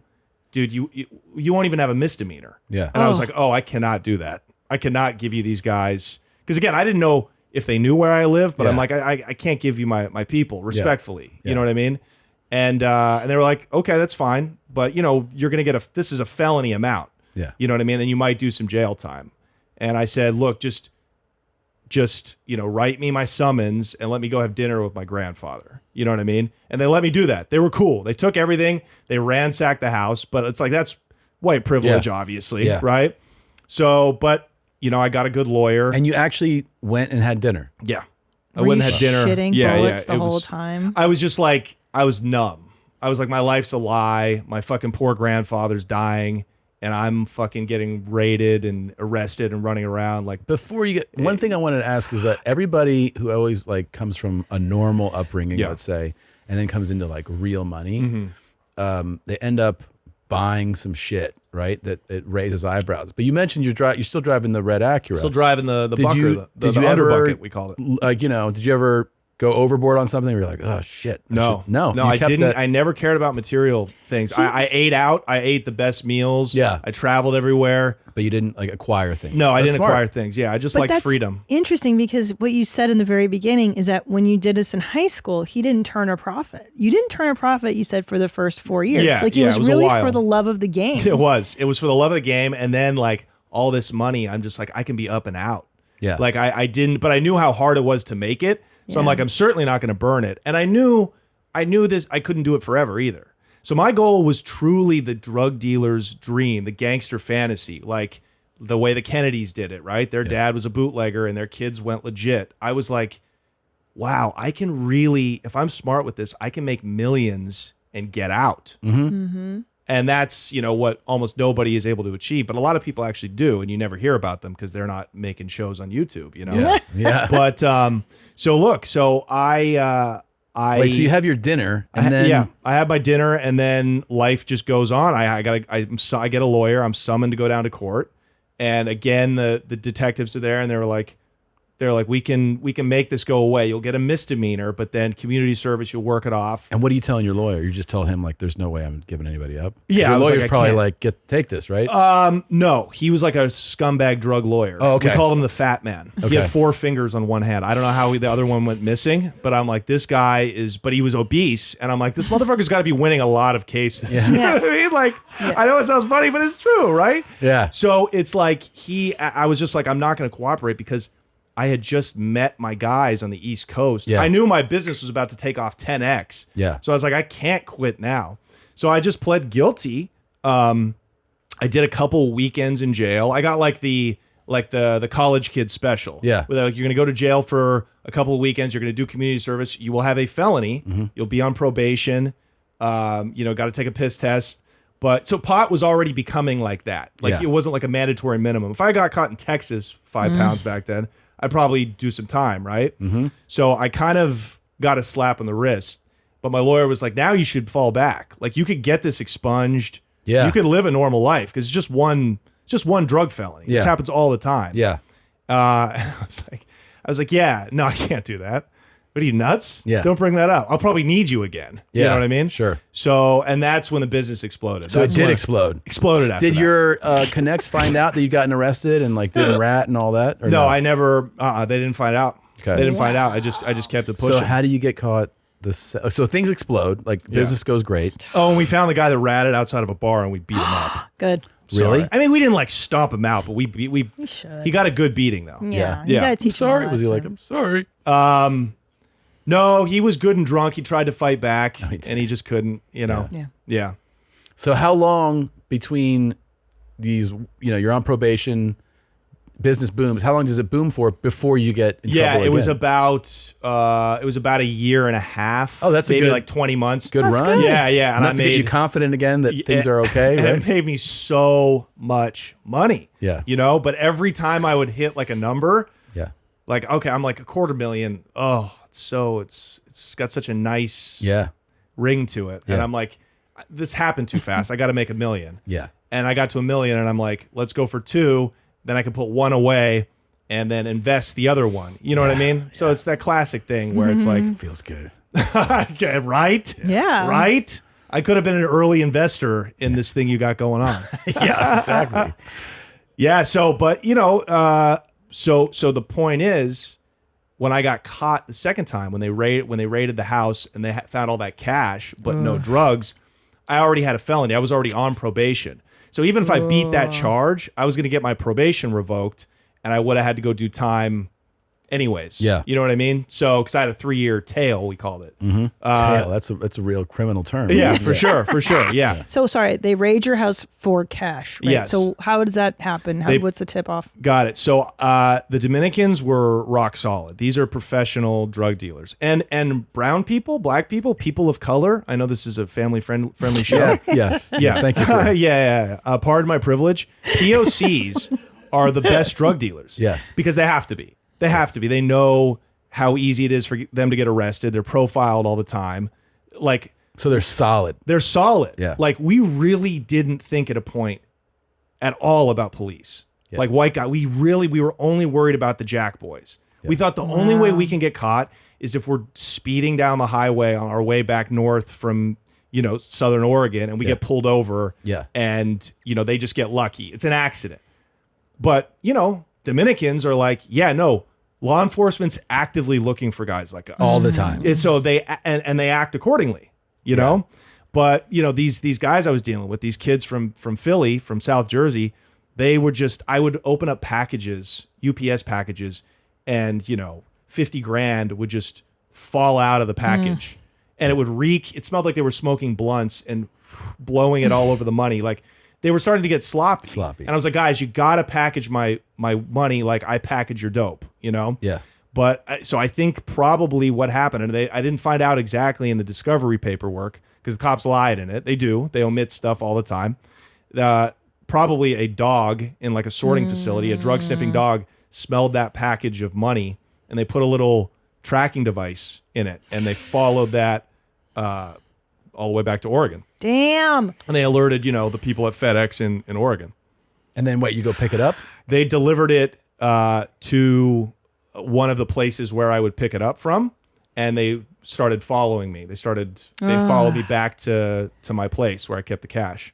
Wow. Yeah. And so then is that a full raid when you get discovered there? That was the undercovers. Those were the detectives. Same guys or no? One of them was from the early bust. Yeah. He was like, dude. Remember me? Dude, no, he was like disappointed. Oh, he was. He was like, dude. Again.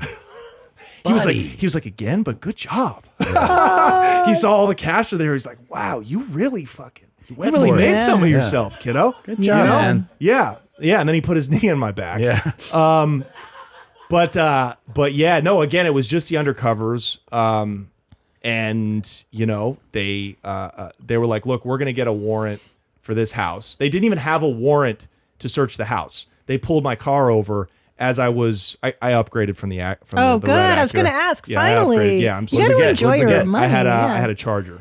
That was a hot car. That was a hot car in 2010. dope, Yeah, it was fucking badass. It's also NFL first season rookies. They all get Dodge Chargers. They got a nice check. And they get Chargers. Yeah. So they pulled me over. They found that package of money and another package of money. So I think total it was like 40,000, maybe 50 grand in cash. And they were like, look, we've traced this to your residence. We know this is it. We're going to get a warrant. If you make us get a warrant, we're going to come back and smash this fucking place up. And it was like a nice house in like a cool hipster part of Portland, nice neighbors, you know, smile and wave. I was living a double life. And I liked the owner a lot. And I was like, I don't want you to fuck the house up. I was like, I'll just show you where it is. I'll just show you where. I'll just let you in, and then I'll let you find whatever you find. Yeah. So then they found another, about 350 in my safe, and you know, 350. That's a lot. Of yeah. They found about 50 on me, and then about 350. But again, I wouldn't keep 350 on me all the time. I moved it, but that was just the place where I kept it, and then could piecemeal it out into other locations. So interesting though that there aren't like. And this one, it's a lot of cash, but no drugs. No drugs. Because I never kept the drugs. Smart. To my credit, I always kept it at a stash away from the money. What the government has at that point is a case of like, there's a reason you have all this cash. Yeah. That's essentially the case. Yeah, Tax exactly. evasion, right? Exactly. It's conspiracy and it's money laundering. Yeah. You know, tax evasion is federal. These weren't the feds. Yeah. The DEA eventually showed up. Yeah. But those guys really look like me. Yeah, absolutely, bro. Absolutely, bro. Yeah. And they're fucking not playing. No. They're not playing. So, but these were just local pigs. Mm-hmm. So we're up in the house, and it's just 3 of us at the time. No, it's 3 cops and me. And I'm like, obviously, what comes next is I try to bribe you. Obviously, you know what I mean? Yeah. Yeah. What do I look like? Yeah. You know what I Yeah. mean? An asshole? Yeah. I'm a good host. Yeah. Yeah. I see what you guys drive. You see what I got. Right? Yeah. Right? I like, would have tried to. yeah. I would have. I'm like, can I offer you guys coffee, cake, $350K? Yeah. Right? $350,000. Don't you want a fishing boat? Yeah. Hey. You losers. Yeah. And these motherfuckers didn't go for it. And they charged me with bribery too. Stop. Yeah. They tossed it though. They tossed it because that's their word versus mine. They're like, I knew we were gonna beat it, but they threw that on there. I'm like, you guys are such fucking Did you ever dorks. get talked to by either the locals or the DEA? Like, did they ever get like, hey, fuck it? Like, did they get real aggressive? Like, Yeah. One of them threatened to knock my teeth out after Really? I bribed him. Yeah. One of those cops did? Yeah. Because they take it as like back in the day, that was honestly business as usual. Right. Like crack dealers in Brooklyn or wherever, they would get pulled over by the undercovers, and the undercovers would be like, don't look at me. And we know this because we've interviewed these guys. Yeah. And they'd be like, don't look up. Keep your head down. 10,000 a week. Wow. Yeah. It's negotiations. Yeah. It's Yeah. one hand watches the other because Of they know they're course. not going to stop drug dealing. Right. But the way the new cops look at it, I think, or a lot of, and these are West Coast cops. The East Coast, right? That entrenched corruption, Irish guys, Italian guys, we might have had more action, you know? It's in the blood, man. It's in their right? blood. Yeah. It's generational. Totally. Yeah. So, but you know, on the West Coast, it's just a little more square. So I think these new cops, they take pride in not being dirty. And it was really like a big fuck you that I could even think I could buy them off.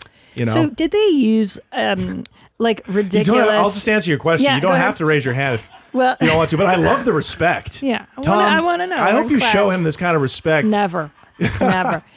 So, these guys, these officers, it sounds like they're throwing swag around. Do they talk to you like in the movies, or like, come on, kid, show us your hiding spots before we break your nose? Like, is it? It sounds. No. But, Well, he did What, a threaten to movie knock from my the teeth. 1930s? Yeah. but you know what I mean? Like, what he said, he threatened to break his teeth. Yeah, so yeah. they That was say the young guy. That was things. the young guy. The older guys are like, try to be your uncle. Yeah. They're like, Oh, dude, you know okay. what it is. Like you tell on them before they tell on you. Sure. Like let's make it Do happen. you hire the missing thumb again, the fat man, to be your lawyer? Oh yeah. You do. Gorsky. Shout out to Gorsky. I think he's probably dead now, but it's a free plug. Did you entertain a not guilty plea this time, or a different defense, or just straight to guilty again? Like with the yeah. new charges. I wanted to fight it. I wanted to fight it. You know, we did fight it in many ways because they wanted to give me, you know, originally they charged. So the Fed showed up. They the did. DEA showed up, and I was just tight-lipped. I was like, I'm just not giving you anything. You know what I mean? Yeah. And then it was black from there for a while because you got the adrenaline's pumping so Yeah. hard. It's like the first time bombing on stage. Yeah. Like your mouth goes completely dry. Yeah. Your survival You're in trouble. instinct. Yeah, your brain just shuts down. Yeah. So I basically came to in the back of a squad car, and they were just taking me down to jail. Like really, like remember the first time I got arrested, they let me go home. I'm in the back of the cruiser. It's on now.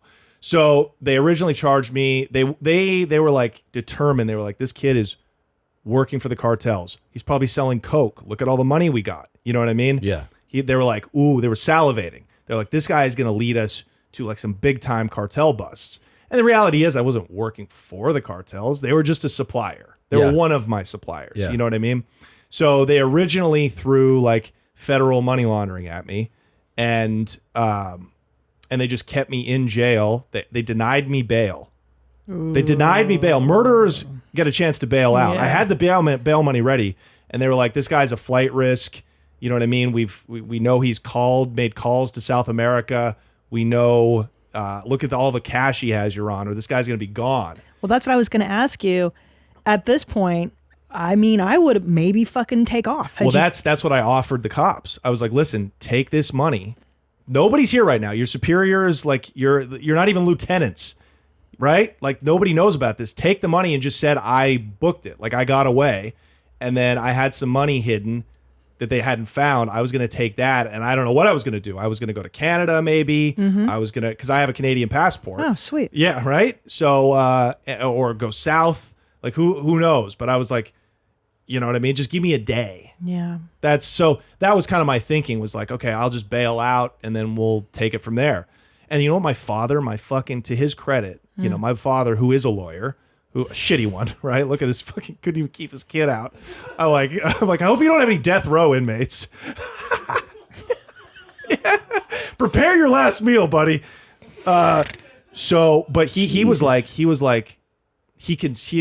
told me after I got out of prison, he was like, you know, we were considering if you could have bailed out, we would have had you go live with your aunt and uncle in Canada. Really? I was like, wild. That is what a parent will do for their child. I wonder how they get you in, like. Well, that's the whole thing is I'm like, are you going to put me like in the trunk of a car? They would drive me through, obviously, right? Fuck yeah. Or if you're paroled out, I don't know, maybe you just fly in. If you're not on like an Interpol, like flashes red, can't go through airports, arrest this guy anywhere he is, I might have been able to fly in with my passport. Who knows? But I thought that was interesting. That was, yeah. But that's what I would have done. What kind of law does your dad practice? It was just like he was like an ambulance chaser. And He was your like mother was a lawyer, or she went to law school. Yeah, but they didn't met in practice. law school, but she never ended up practicing. She went into the medical field. But how ironic that their son gets know. his kicks breaking the law. I know. I'm that fucking guy. So wait, What? That's so cool. What the fuck? Now do you go to trial or no? No. So we're in jail, and jail is so brutal that the government uses it as leverage. Yeah. They're like, leave this fucking skinny kid in there. Yeah. For a week, and he's going to be telling us he's going to be working for us. It's so terrible. Because it's so terrible, and it was horrible. It was brutal. Yeah, it was harder than prison time by far. You know, and there were dudes getting stabbed at the prison I was at. Right. Yeah. Ugh. So jail is also like a place, right? Because like if you don't go, I mean, jail's usually a deterrent for most of us, right? Mhm. You're like, man, I just don't want to do anything that ends me up. Like you get the idea that jail's terrible, but then like you really have, I assume, like a new appreciation for like what a tough guy is. For sure. Right? And for like, sure. Like when somebody. And you learn respect too, really quick. You know what I mean? Was it racially divided like in a lot of jails? In Oregon, not as much because it's majority white. It's like 50% white and then everything other. So there's a lot of mixing. But in prison, the maximum security prison I was at, it was pretty solidly racially divided. Yeah. So jail though, for you, was it, I mean, you hadn't really spent time in jail before this, right? Yeah, exactly. So you're just learning, like, does somebody go teach you the ropes? Or are you just figuring stuff out on your own? Yeah, immediately when I got to the cell block, right? They put you in like a holding tank with everybody, right? I saw a guy get beat up with like a phone, like the receiver of a payphone. You know, he deserved it though. He was like on PCP. He was acting crazy. Yeah. You know what I mean? It was a self-defense move for sure. We always talk about PCP.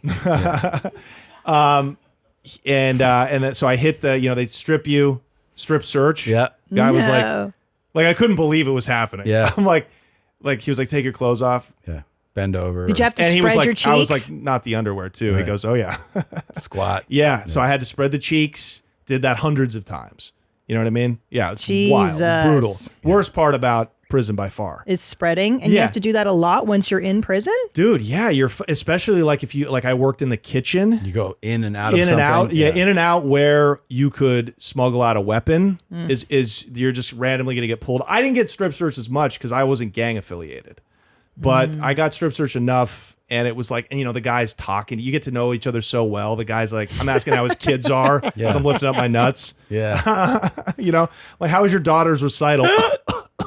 You know what I mean? Jesus Christ. That kind of shit. What's the most terrifying part of? Is it just that you're always like at a heightened sense of like what's about? So in jail, you immediately have to fight. You know, so especially in a place like Portland, it's a big city. It's gang banging in prison. So they were like, you have to fade immediately, or else you have to go into protective custody. You have to hang out with terrible child molesters and snitches and things like that. Could you fight when you real like? Were you a fighter? Yeah, like I've been in enough street fights, enough drunken brawls where I was like, this is only going to last a minute, right? How long does a street fight really last? Yeah. So the way they set it up like schoolyard fights. They're like, I'm going to fight you where the cameras aren't, like in the bathroom. And do you know who you're going to fight? I found out who I was going to fight. They kind of pair you up. They're like, Who's you they? two are new. Who's the one setting these fights? Like the shot callers, the guys that have been in jail a for a while, or the minute, guys that have stripes, and we just know who they are. And every gang has Amazing. one. And so it was me and this guy, his name's Cam, and he was just like a skinhead, had a swastika on his, I don't know if it was a swastika, it was like a white power. Holy shit. So Were you wait, just Cam tells you, or shitting? Cam's who you're going to fight? No, they were like, you're both going to fight. You and Cam. Yeah. And I was like, I'd rather not. I think I was like, I'd rather not. And then he punked me out. Then he went and he snatched, we're eating breakfast. No. And he went and snatched like a cinnamon roll Hell off of no. my tray. And they were like, now everybody's spun around like I'm the new kid in class. And everybody's looking at me. Shit. And the two guys that I'm sitting with at the table, they were like, "Oh man, you're gonna have to go handle that." And they take their trays and they get up and they walk away because they can't be associated with a bitch. Yeah. You know what I mean? And this is because someone said you're going to fight Cam, and you're Yeah. like, "Oh, I'd rather," because you're like, "This is not something I want to do." You don't realize that you have to do this. Exactly. I'm like, this is crazy, you Yeah. guys. Like we were all fighting our cases. Can't we just get along? Yeah. You know? Yeah. Let's try to make jail the best experience it can be. Yeah. I got a hacky sack. Let's pass the time. Well, and you know? a cinnamon roll is the ultimate disrespect because that sounds like the best It's the item. only edible thing Yeah. on that tray. It's I mean, dessert. dude. And So do you put together then that like, oh, I am going to fight Cam? I'm like, oh, this is happening. Yeah. So I was enraged too. I was Yeah. so fired up then. I was like, yeah, let's fight. So we went and just faded. And what What they does that do mean, that fade, when you say- fade is prison Fight. slang for fight. Fight. You know, stand up fade is like a fucking fair fight. faded. Oh, okay. Yeah. And they just do that because they don't want people that don't have heart on the main line. So how's in the general fight go? population. I got him. I hit him as hard as I could. No, he got me ultimately, but Sweet. I got him with the hard right. I'm skinny, but I'm 6'6", so Yeah. I hit him as hard as I could with my right. I wrapped my knuckles in toilet paper because I didn't want to break my hand, and I just I hit him as hard as I could his in face? the face. Yeah, and he kind of stumbles back, and then he went at me, and he's stocky. This guy's like prison hard. Yeah. He had a swastika tattooed on his neck. Yeah. How well could it have gone? Yeah. Yeah. But I stayed on my feet, and then the guard broke it up. And then 30 seconds later. Does he give you respect out, like handshake? Yeah, we were served Stop. time in the same penitentiary. We followed each other through the system. How nice. Wow, kind of makes you want to Cam. get a swastika tattoo also. Yeah, I was right? like, oh my God, twinsies. Cam. Did you and He was Cam- Adolf and I was Heinrich, Oh, shit. Did you Oh, boy. ever talk to Cam as a human ever after? Like, hey, what's up, dude? Like, Yeah, because he always had a problem with me, like playing basketball with the black guys and, Oh, he's like, and "What are you playing doing that?" dominoes. And he's You're like, I need a challenge, bro. I'm like, oh, I'm going to play basketball with the white guys? Yeah, exactly. You want me to play pre-integration basketball? You losers. Bro, that pissed me off so much. Yeah. he would come out, he'd be like, bro, I saw you playing with the blacks. Like, No, he would be like, dude, the white gangs I'm running with want to stab you. Oh like my they Oh, want because to you're fuck just you because you're up. playing ball. Exactly. You're like, 'cause I love basketball, dude. I'm like, this is crazy, and that was my attitude. Yeah. I'm like, I'm just a nice guy. Like, I have my respect. I got good paperwork. Means I have a good crime. Could you have Like, sat let down? me- Good Could you have paperwork. sat down with amazing. like the head of like the skinheads and been like, look, man, I love basketball, and let's be real here. These blacks are fucking great basketball players. Yeah. I really just want to work on my game. Is it cool if I? They're just great shoot with even in them? here. Yeah, like just let me play ball. Is it cool? Can I? I don't think it would have worked. Really, he'd been like, just because no. I talked with a couple of those guys. I'm like, you're stupid. You're being fucking stupid. Like, why do we have to act like animals? You would say this? Yes. I'd be like, why? And I would get all like Friedrich Nietzsche on him. I'd be like, man is just a sum of his choices, you guys. no. We can choose to act like savages or we can be civilized. Yeah. I'm going to play basketball. And they'd be like, and they would respond like this, like, dude, we hear you. Yeah. But this is like an adult prison. Yeah. And like, these are the rules. This is the way it is. And how would the black guys respond to you? Black guys recruited me. They were like, "Oh, you ball? Yeah. Like, get You're in here. 6'6", get in here." Yeah. Yeah. Get in here or be mouth fucked." Yeah. Like, you know what I mean? Yeah. Like they got me into it. I'm like, dude, you're getting me. It in trouble. wasn't a soft so I'm recruit. getting pushed. No, it was not. It was not. It You was were not playing ball. It was not a request. Oh, really? Like that. Yeah. So I'm getting pushed and pulled in both Wait, directions. the black dudes are like, you're fucking playing The ball. first day they were like, "Oh, we got him." Dirk. Yeah, you're tall, They called me lanky. Dirk because Dirk Nowitzki was the hot player in 2011 when I was down, and they go, "Oh, he played like Dirk." So they made you Hey, yo, play. Dirk! Yeah, Yeah. And then the white power play guys like Dirk. were like, you can't play with the black guys. But I was lights out. I really was. I was lights out behind the 3-point line. Oh, so you were draining Yeah, shit. I was draining shit. So I think by the black guys bringing me in, that gave me like a level of respect to where it did still piss the white guys off, but the black dudes are like, we need him healthy for the playoffs. Did Like, you- we can't fuck with him. You know what I mean? Did you have would conversations with the black guys kind of evolve into like friendly, normal, or was it always just this is basketball business? No, a you know? few of them like we were like fast friends. You were? Yeah, Oh, yeah, sweet. yeah. And it was like a lot of them were like, dude, when are you getting out? Because I need a weed guy. I need to connect. yeah. You know what I mean? Yeah. So I absolutely, it's the best place to make connections. Oh, I bet. It was a great networking opportunity. And how long were you in that horrible place? I was in that prison for 9 months, and then I by the skin of my nuts, I got out, and they shipped me to a minimum security. Oh, thank God. Yeah, And that's a whole different. yeah. It was like there's barely bars around the. Oh, it was thank in God. on the Oregon coast, and I got out. I got to that prison so traumatized. Yeah. I was like, Yeah. who the fuck do I have to fight? That was the first thing I said. You know what I mean? And Yeah. I was mean mugging people. And they were like, relax, dude. Yeah. We're all in here for DUIs. Yeah. Oh, thank yeah, God. yeah, exactly. So it Like, took you a we're all- minute to calm down then. yeah, I had to calm down though because it was so like I had to like take. It was hard. It was I hard to bet take a a deep transfer breath. is actually horrible. It is Because It right, is. because you're just like, is this going to be the same, worse? Like this, I got to and like, just having to meet new people. It's yeah, like going of to a course. new school. Oh my god. Yeah. And how long Yeah. were you in the maximum security for? 9 months. Yeah. And how 9 long months. in jail before that? I was in jail for 6, almost 7 months fighting my case. Oh my Yeah. God. So to go back to jail, the feds, dude, I'm telling you, every 3 days for the first month, Mitchell, you got a visitor. And I go down and it's the cops. It's one of the DEA guys. They're like, are you ready? And I'm like, no.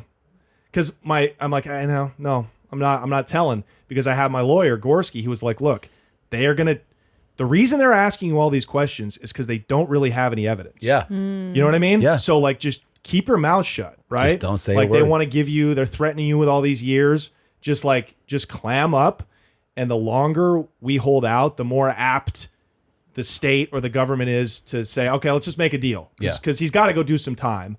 We have to get our statistics, our numbers, but we Which don't is want to. ultimately what happened, right? Because you Correct. didn't have to do that Correct. much time. So the feds dropped the case because and they gave it back to the state because they were like, there's not enough here. Yeah. You know what I mean? But back to the white power gangs. Sure. I'm fascinated by this.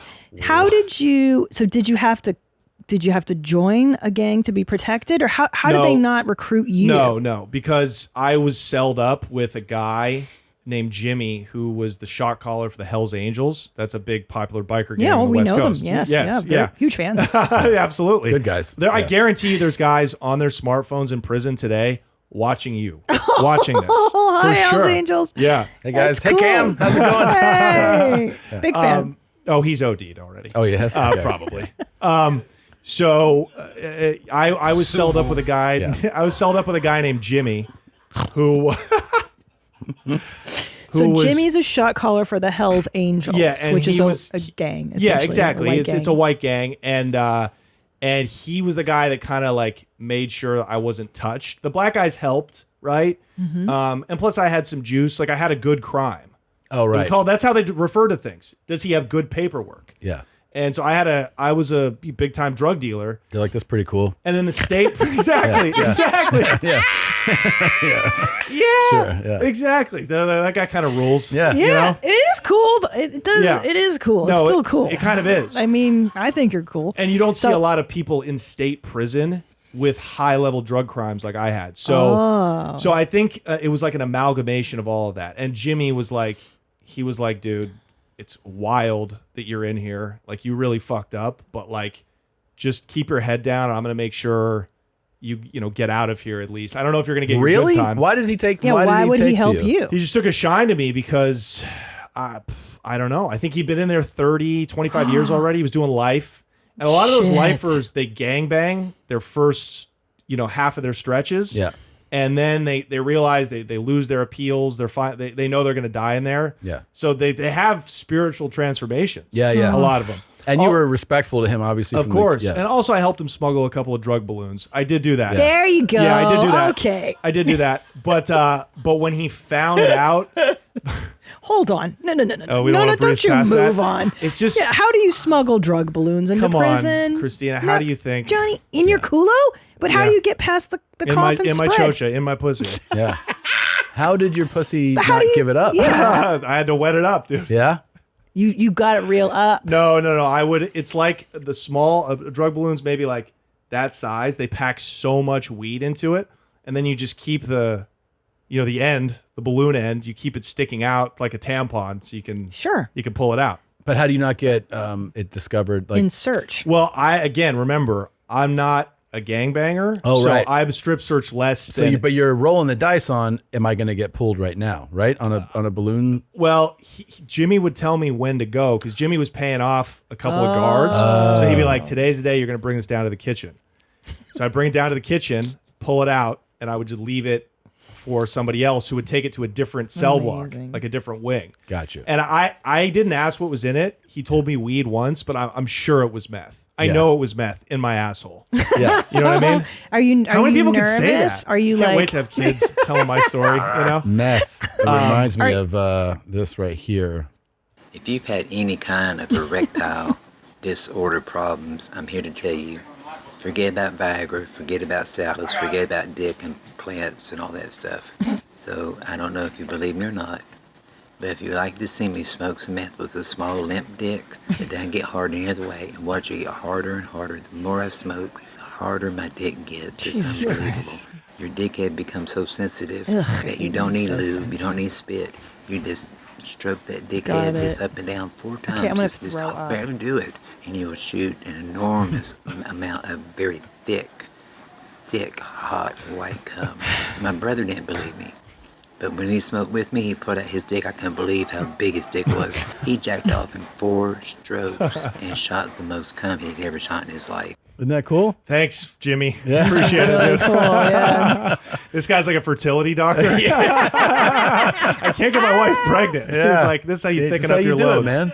So he gave you meth, right? I mean, Yeah, it had to be because like most of the weed at my prison was smuggled in by black guys. Like Yeah. the black guys, dude, they're like, it's like college. They're getting high like 3 times a day. How? How I'm are like, they I want to getting? have fun too. You Yeah. know what I mean? Yeah. It was their baby mamas would get it in mostly through the visiting room. To the vag. But exactly. But the white guys and the Mexicans, but especially the whites, they had guards in pocket bringing it in for them. Because I was at a place way out in the middle of nowhere, Eastern Oregon, desolate. you know, and the people working at those prisons are white dudes who they're friends with friends with these guys. So it's not a stretch, dude. No. Jimmy had tobacco brought in, he had meth brought in. I mean, he had cell phones brought in. Jesus. Right? Like he had juice. So I think that's the way I avoided Did Jimmy ever give you the what are you doing with the basketball shit with the black guys? He did, but he was like, yeah, he was like, you know, it was matter of fact. He was like, you know, a lot of people don't like that. He was like, why are you? He was like, your generation seems to like integrate more. Yeah. And I'm like, would you go like, I just like basketball? I'd be like, yeah, it's a different time. I mean, they're people, you know, and that blew his mind. You know, he was like, wow.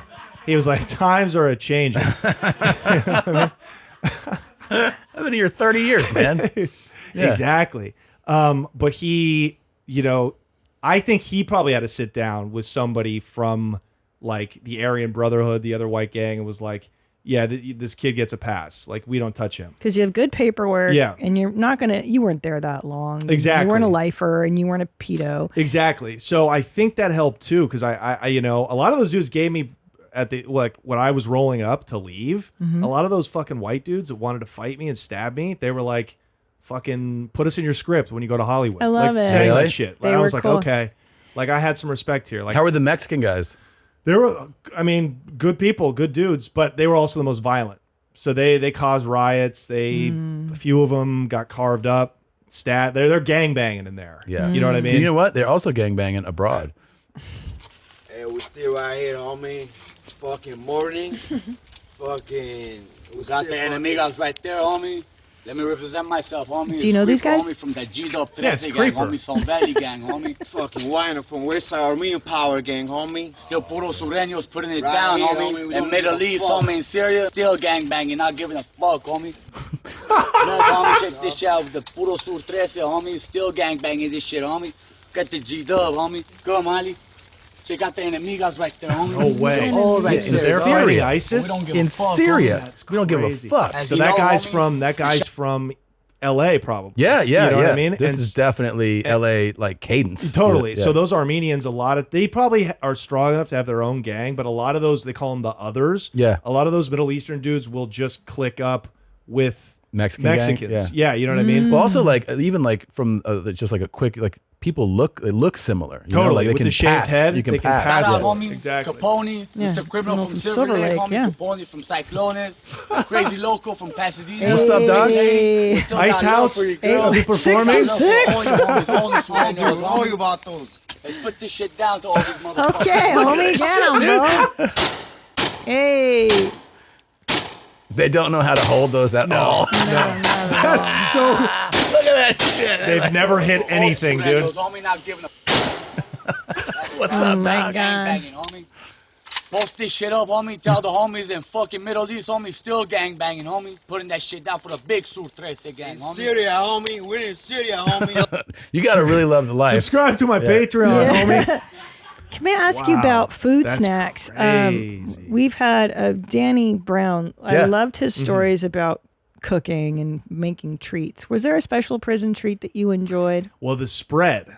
Did he talk about making spreads? Which I know you hear spread let's in hear prison it. and you're like, you think it's a different kind of treat. But, you know, that's when they take, you know, a shitload of top ramen noodles dry and they put it into a bag and they put like pork in there, so much sugar, fucking, you know, they dump in like crush up nachos, Doritos. That's what gives it all the seasoning is the nachos. Exactly. And then they tie it into a huge bag. It's disgusting looking. Yeah. And then you put it over like bread or whatever, and it's quite tasty. Yeah, that's good. Yeah. So that was your jam. You went savory over sweet. Correct. Exactly. Do you remember your first meal out of prison? Yeah, dude. We went to because my parents picked me up at the bus station because the bus from the minimum security took us to a bus station in Eugene, where the journey all started. Yeah, and go we went, Ducks. Yeah. dude. And we went to a pizza place like a block away from where we'd been robbed at gunpoint, like Oh my years gosh. before. How I'm good like, was that pizza though? oh my god, it was incredible. How good was that first shit? Yeah. Close the In door. peace. Yeah. I was like, do I have to close it, or do you guys want to watch me? Yeah. The whole fucking a family pizzeria. Holy shit. How soon do you? So there's no doors on the stalls, right? Like when you have to shit, it's just like every guy. No. walks I by. mean, there's bars on the doors, obviously, but you can look in and see me pooping. It's brutal. Yeah. And sleep. Is there ever a time where you sleep well in prison? The first night I got arrested, still have never had a sleep like that. Really? Oh, wow. Because it's think about the years and the years relief. of adrenaline, yes, Yeah. and the tension and the buildup, and I'm like, now it's done. You know what I mean? And you're not So afraid of many getting inmates- jacked or stabbed? Or no, but you were locked up with Jimmy and you trusted him at Yeah, night, well, right? this is in prison. This My is first prison. night Oh. in jail, they throw you into Jail. a cell by yourself. Oh, good. So you're safe. But dude, after 3 days, you're so isolated. You're like begging to be around people. Yeah, that's yeah. what's crazy. It's like I would rather be around a guy. That's up the thing for that murder people than be alone. never figure. Like everyone who's like not in the system, ever never been arrested, you go, oh, isolation, give me that, right? So I don't have to be threatened by other people. But then absolutely everybody who's ever been like thrown in the isolation, like solitary confinement, they're all like, it's the worst thing that everybody says. Yeah, that it's everybody. horrifying. Yeah, exactly. People go crazy. People lose their minds. If you're in there for more than, so if there was ever like a riot or a stabbing and you were involved in it, you got to go to the hole for 1 year. Yeah, the whole. That's No. minimum. For, if you stab somebody, at least in Oregon, you were there for un año. You definitely lose your mind. In You know, a year. you would think, but it's like guys have done that multiple times. If you do 30 years, you might get in 4 stabbings. You know, a solid chunk of that time might be in isolation. Now you're not. It's not Shawshank Redemption where you're in a dark room and they're spraying you with a water hose. You know what I mean? You're in isolation in a unit with other cells in isolation, so you can scream at other people. You can like they call it phishing. You put a letter on the end of a pen, but you're still locked up alone and never. And there are extreme forms of isolation where you're completely isolated, but those are reserved for like the worst gangbangers, the shot callers of like huge California prisons, right? But yeah, it's still I don't know how those guys survive that shit. What's the worst thing that like this? Did you have a scariest moment in prison where you're like really terrified? Dude, when we knew this riot was about to happen. Oh, it's about to happen. You know it's going to happen because like you just hear rumblings of it. Yeah. And then you see guys starting to bring their boots to the shower. That's how you know. And then Jimmy's like, it's that time. You got to start wearing your boots to the shower. So it just looks like black porn. Everybody's naked, but they have their fucking boots on. You know what I mean? It looks like 90s black porn. Sure. I think they're taking their shoes off now. Yeah. They've worked up to that, right? They got the Timbs on. Yeah, exactly. So you're wearing your boots because if people start fighting and it bleeds over, I got to have the footwear. But that's how you know. And I'm like, shit. And then you have to get involved in those fights? Or You no? have to get involved. Oh, you do? So it's like, I'm coming up for good time. You know, like I'm coming up for my transfer date, right? And I tried not to get my hopes up. I was like, I'm going to be in here day for day. I'm assuming, because I've already been in like 5 fights, I'm assuming there's no way I'm going to get any kind of like good time. Yeah. I'm literally going to parole out of this prison. And so when I heard the riot was about to happen, I was like losing my mind. I'm like, am I going to have to fucking fight somebody? Am I going to have to fucking stab somebody? Am I going to have to I might have to fight these black guys who I've been playing basketball with for the last 6 months. No. So, fuck. yeah, dude. Yeah. So what happened? Did the riot happen? So I had been in a fight. I had been in another fight, and I farted in a guy's face. That's how I got in the fight. This is wild. What? It was on accident, bro. We were walking up these stairs to go to chow from the rec. From like the basketball court, and dude, it was like a protein fart. Where all it is beans. Yeah, one of those. And I like farted in his face. I let it out. It was just, and I'm 6'6". The guy's like 5'8". Yeah, he's at your ass. He's right there. He's Yeah. at my ass. So I just let it out. It was silent but deadly. And he was like, "Oh, that ain't cool, man." And he was like, "Catch ones." He was like, "Catch fade." And I was like, "Bro, I'm so sorry. I'm going home. Please, like, let's not do this." But we had to fight, and we got caught. So I had 30 days in the hole for fighting over a fart, and the riot happened. And the riot happened while I was down. Thank God, actually. Yeah. So I don't know if I would have had to been involved. I'm not sure. Was it a white guy that you farted in front of? I hope so. No, I fought a black guy. Oh, that guy. So you farted on? Yeah. Yeah. Yeah. And they don't play that shit. No, they don't. They don't play that gay shit. Gays don't. Black guys don't like gay jokes and farts. Fart jokes. Yeah, fart jokes. And they're missing out on a huge section of comedy. They're missing out on so much fun, dude. Yeah. I tell my black friends that. I'm like, at least get into farts. Like, well, let's No work our way. way up to the gay shit. But No. they don't want to do that. They don't ever want to They're do stuck it. with boots in the shower. Like, Yeah. So, You're like, hey, why don't we suck each other's dicks? And they're like, what the fuck, man? yeah. all right, I'll just fart on you. Yeah. So, yeah, that's how that happened. But that, when that happened, when that riot happened, a couple people got stabbed. It was a huge brawl in the yard. A guy I crazy. used to work with got a DUI. He gets he has gang tattoos, even though he's not in a gang, like for fun. You know what I mean? Like, Yeah. So like when he gets arrested, they're like, "What gang are you in?" And he's not in a gang, and he's like, "I'm Sureño or whatever," you know. And they're like, "All right, put him over here." I'm like, "Holy shit!" That's so. And he gets arrested in LA and goes to Twin Towers, like downtown. Mm-hmm. Oh no, that one's So sad. it's been over. It's been overpopulated for years, right? Yeah. So what was the gym is just bunks, like Yep. rows of bunks. Yep. So he gets processed. They're like, you're in a Mexican gang. You go over here. He's not in a gang, right? Oh shit. He gets his stuff and he's going to his bunk. And his first hour that he's in jail, an inmate punches a female guard in the face, right? Like decks a female guard. So it's full, like As you on do. the ground, lockdown, full chaos, Yeah. riot breaks out.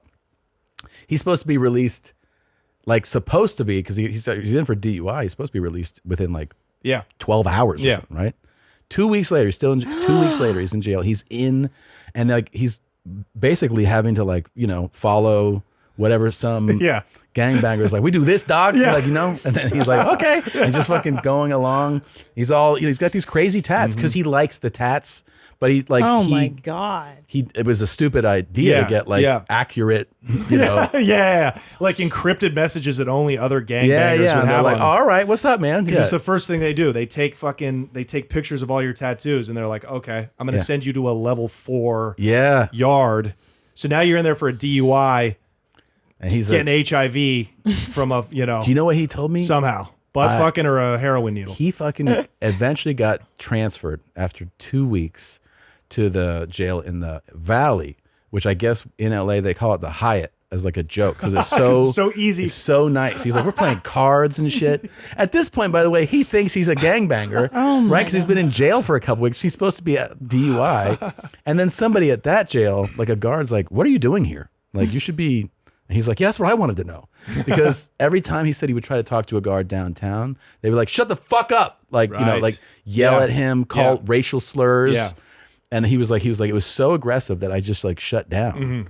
And he gets out. Finally, they release him from the Valley, and he hadn't taken a shit in the full 2 weeks. Wow. Hey. Yeah. I didn't get comfortable shitting for about 2 weeks. Really? I was so constipated. Yeah. I was so scared. Scared, yeah. That my bowels just weren't working. I asked him, I was like, you never even sat on a toilet? He goes, I would. I'd sit on a toilet.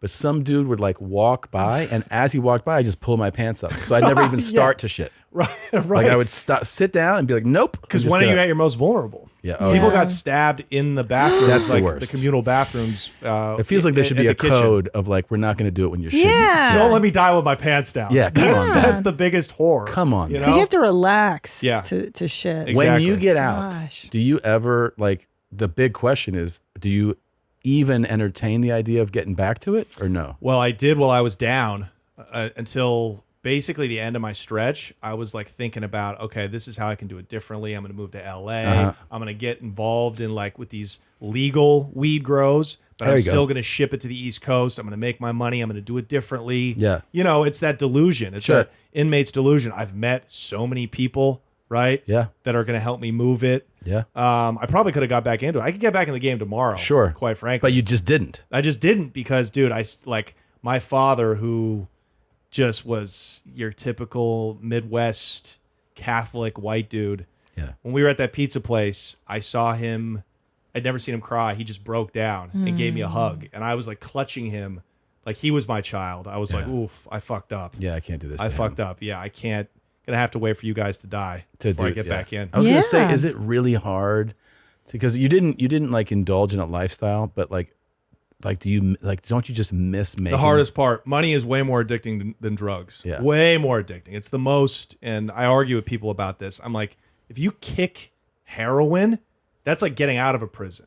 Like you talk to these guys that are clean and they're like, I'm just so grateful. I give it up for a higher power. Like, what are you supposed to do when you're not making $100,000 cash a month anymore? You know what I mean? Yeah. Like, how are you? I'm supposed to get a job. Like, it's a complete lifestyle transformation. Well, that's the thing. We always talk about how criminals are so smart, and you guys really have a good, not you guys, because you're not a criminal anymore, but there's a brain there. There's a mind there. For sure. And you clearly had you're a businessman. Yeah. Yeah.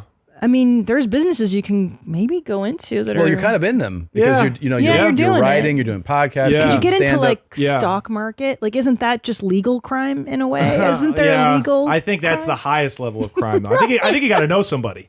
You know what I mean? Like, you need to Different connect. plug. Yeah. Yeah, it's a different plug. Yeah. Yeah. I would love to sell drugs to those dudes, though. Yeah. Like, I would feel nothing selling these Wall Street sharks doing like hostile takeovers, like a bunch of coke.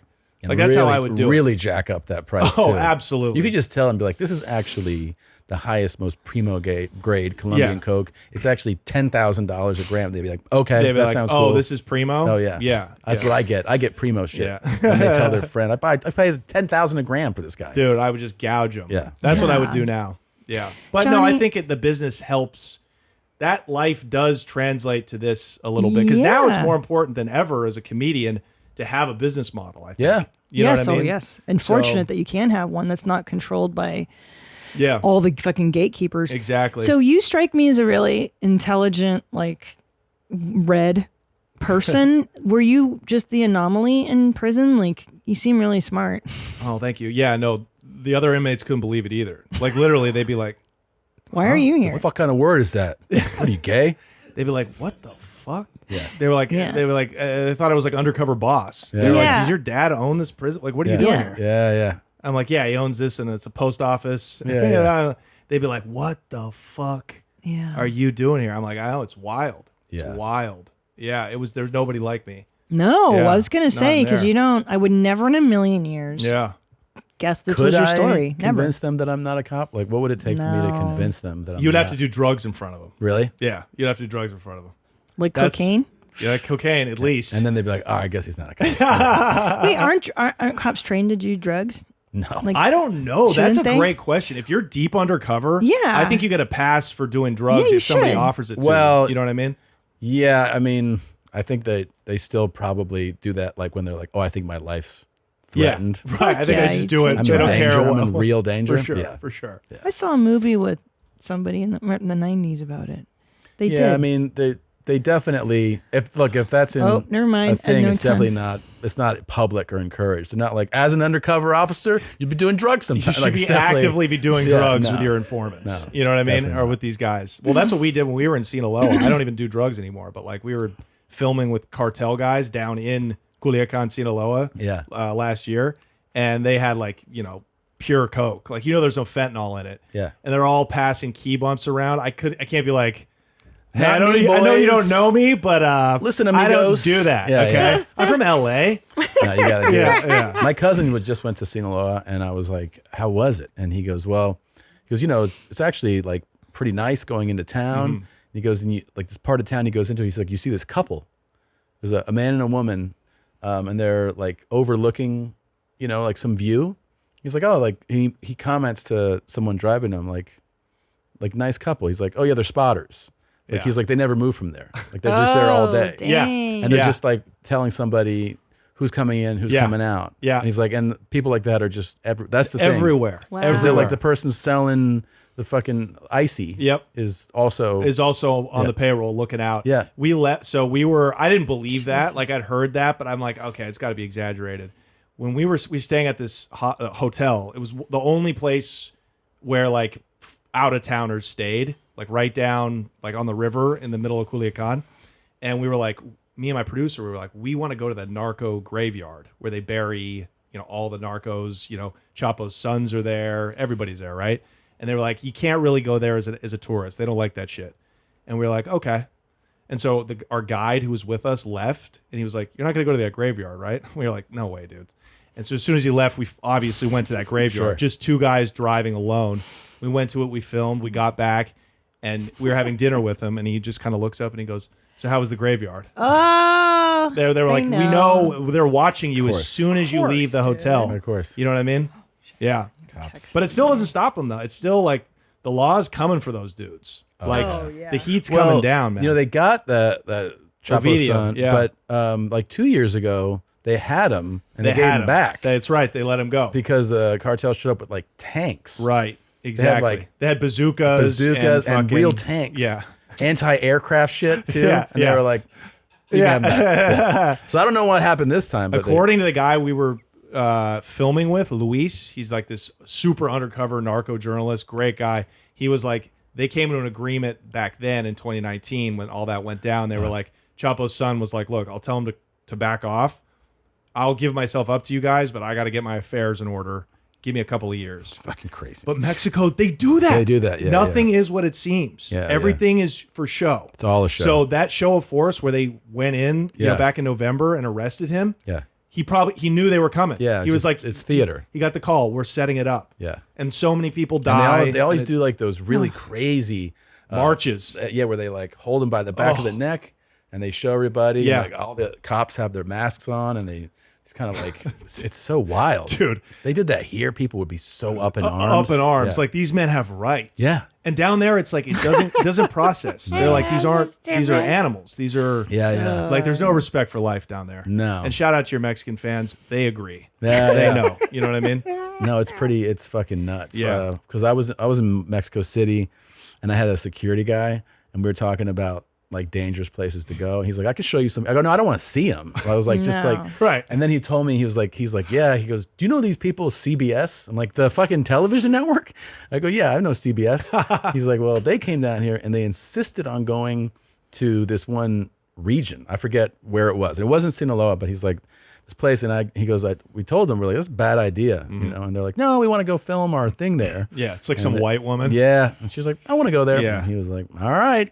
So they took him down there into like cartel heavy place. And he goes, and he's like, they ended up seeing like a couple bodies hanging from a bridge. And then they were like, where is this? He's like, this is where you said you needed to come to film your shit. Yeah, so yeah. they were like, let's Dumb wrap broad. it up. No thanks, you dumb broad. No anything for fucking clicks, thanks. dude. Yeah, they got out of there. No fucking Yeah, thanks. Mexico's no fucking joke though. No. Yeah, exactly. Well, you know what I read? This was fucking interesting. I read this the other day. Like fentanyl and synthetic drugs are replacing cocaine in America. So now what's happening is like they're buying less coca leaves from the farmers in Colombia and in Peru and shit like that. There's also like more competition. Peru has cartels, Bolivia.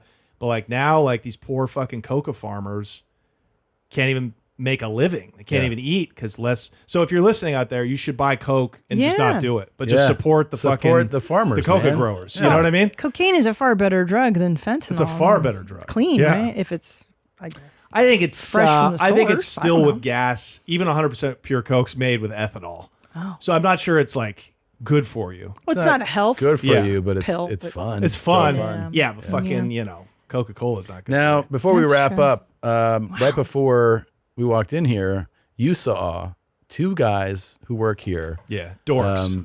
Two dorks who have a basketball challenge coming up. Yeah. They're going to do one-on-one. You know the stakes. It's a real deal. And he's going to get dreads. Ryan might get a pacemaker. Whoever wins. All right, he's getting a fucking And colonoscopy. This guy's That's the real deal. awake. But you said In the studio. This is like I think this is kind of prison swag. You looked at them real quick and you go, I could beat them 2-on-1. Yeah. Yeah. I stand by it. Yeah. It took one bounce pass, literally, where I was like, oh, yeah, I beat them just myself. Yeah. I love it. I love it. Yeah. I'll see you after this match. Oh, Chief. wow. wow. That's all he needs to hear. That's what I love. That was like I knew that he needed to hear That was it. like a deep, Yes. smooth, black voice. Yeah. And he thought I was going to like cower from Oh, that. yeah, you're yeah. used to Yeah. that. You're like, Remember where prison I'm man. at. Yeah, come dog. on. Prison Yeah. man. Yeah, Yeah, dog. seriously. Yeah. Come on, dude. Black guy's way scarier than you, bro. Yeah, way scary. Well, I'll tell you what. After That's awesome, after their match, Yeah. you should come play 2-on-1. I absolutely would I'd be honored. Okay. You know? No, There we go. There we go. That's that reformed prison. I got to get a job and I'm a black guy. That's Yeah. like, you know how you go an octave higher? all my black friends know that. They're like, I got to put on my white voice Yeah. when I meet your thanks. parents. Jesus You know? Oh, that was so great. This was awesome, dude. Thank you for coming. coming. I had a great time. Thank you so much for having me. And for people that don't know, we mentioned it earlier, but check out Johnny's podcast, The Connect. Yeah. Video on YouTube. Yeah, it listens as a podcast. We're all over Spotify, iTunes, but on YouTube it's video. So Great. And yeah, it's just The Connect with Johnny Mitchell. It'll pop right up. And I'm a stand-up comedian. I'm coming on the road. Check my dates. JohnnyMitchellComedy.com. Follow me on Instagram at Mr. Johnny Mitchell. There it is. Amazing. Thanks so much, you guys. Johnny. Thanks, buddy. Appreciate it. Ding, motherfucker! Don't fucking play real games with me. I asked you what your fucking name is, motherfucker! Look, when's the chief gonna be in? What's your name, ma'am? What's your operator number? What's so hard about that? What'd you pause for? What you so scared about? This is Conald Peterson, okay? Huh? Conald, C-O-N-A-L-D Peterson. What's your name? I'm calling about murder, buddy, okay? Possible murder, okay? Possible murder. I'm calling about murder, buddy, okay? Possible murder, okay? Possible murder. I want to know what happened to that retarded kid. Do you know anything about a kid that was mentally challenged or retarded that got murdered? Pardon? Why don't you stick the phone up to your ear and try to listen, okay? Okay, quit doing do what? Because the whole world's gonna hear this. What's your name, anyways? You don't need to know my name. Oh yeah, I'm gonna get your name in about 3 seconds, okay? After I call the state patrol, we're gonna track your name. Okay. How you doing, Sheriff? What's your name, buddy? Dang dang! Okay, and I think you taught square enough to where I'm not going to put you on the net as a baby raper for your blog and build a YouTube site around your name, okay? You going to give me your name, buddy? Oh, yeah? You want to do this, huh? You're going on the net as a baby raper after I get your name now, buddy, okay? But what's your name, buddy? Don't be scared to give your name. Oh yeah, I'm gonna get your name in about 3 seconds. I'm calling about murder, buddy, okay? Possible murder, okay? Possible murder. I'm calling about murder, buddy, okay? Possible murder, okay? Possible murder. I wanna know what happened to that retarded kid.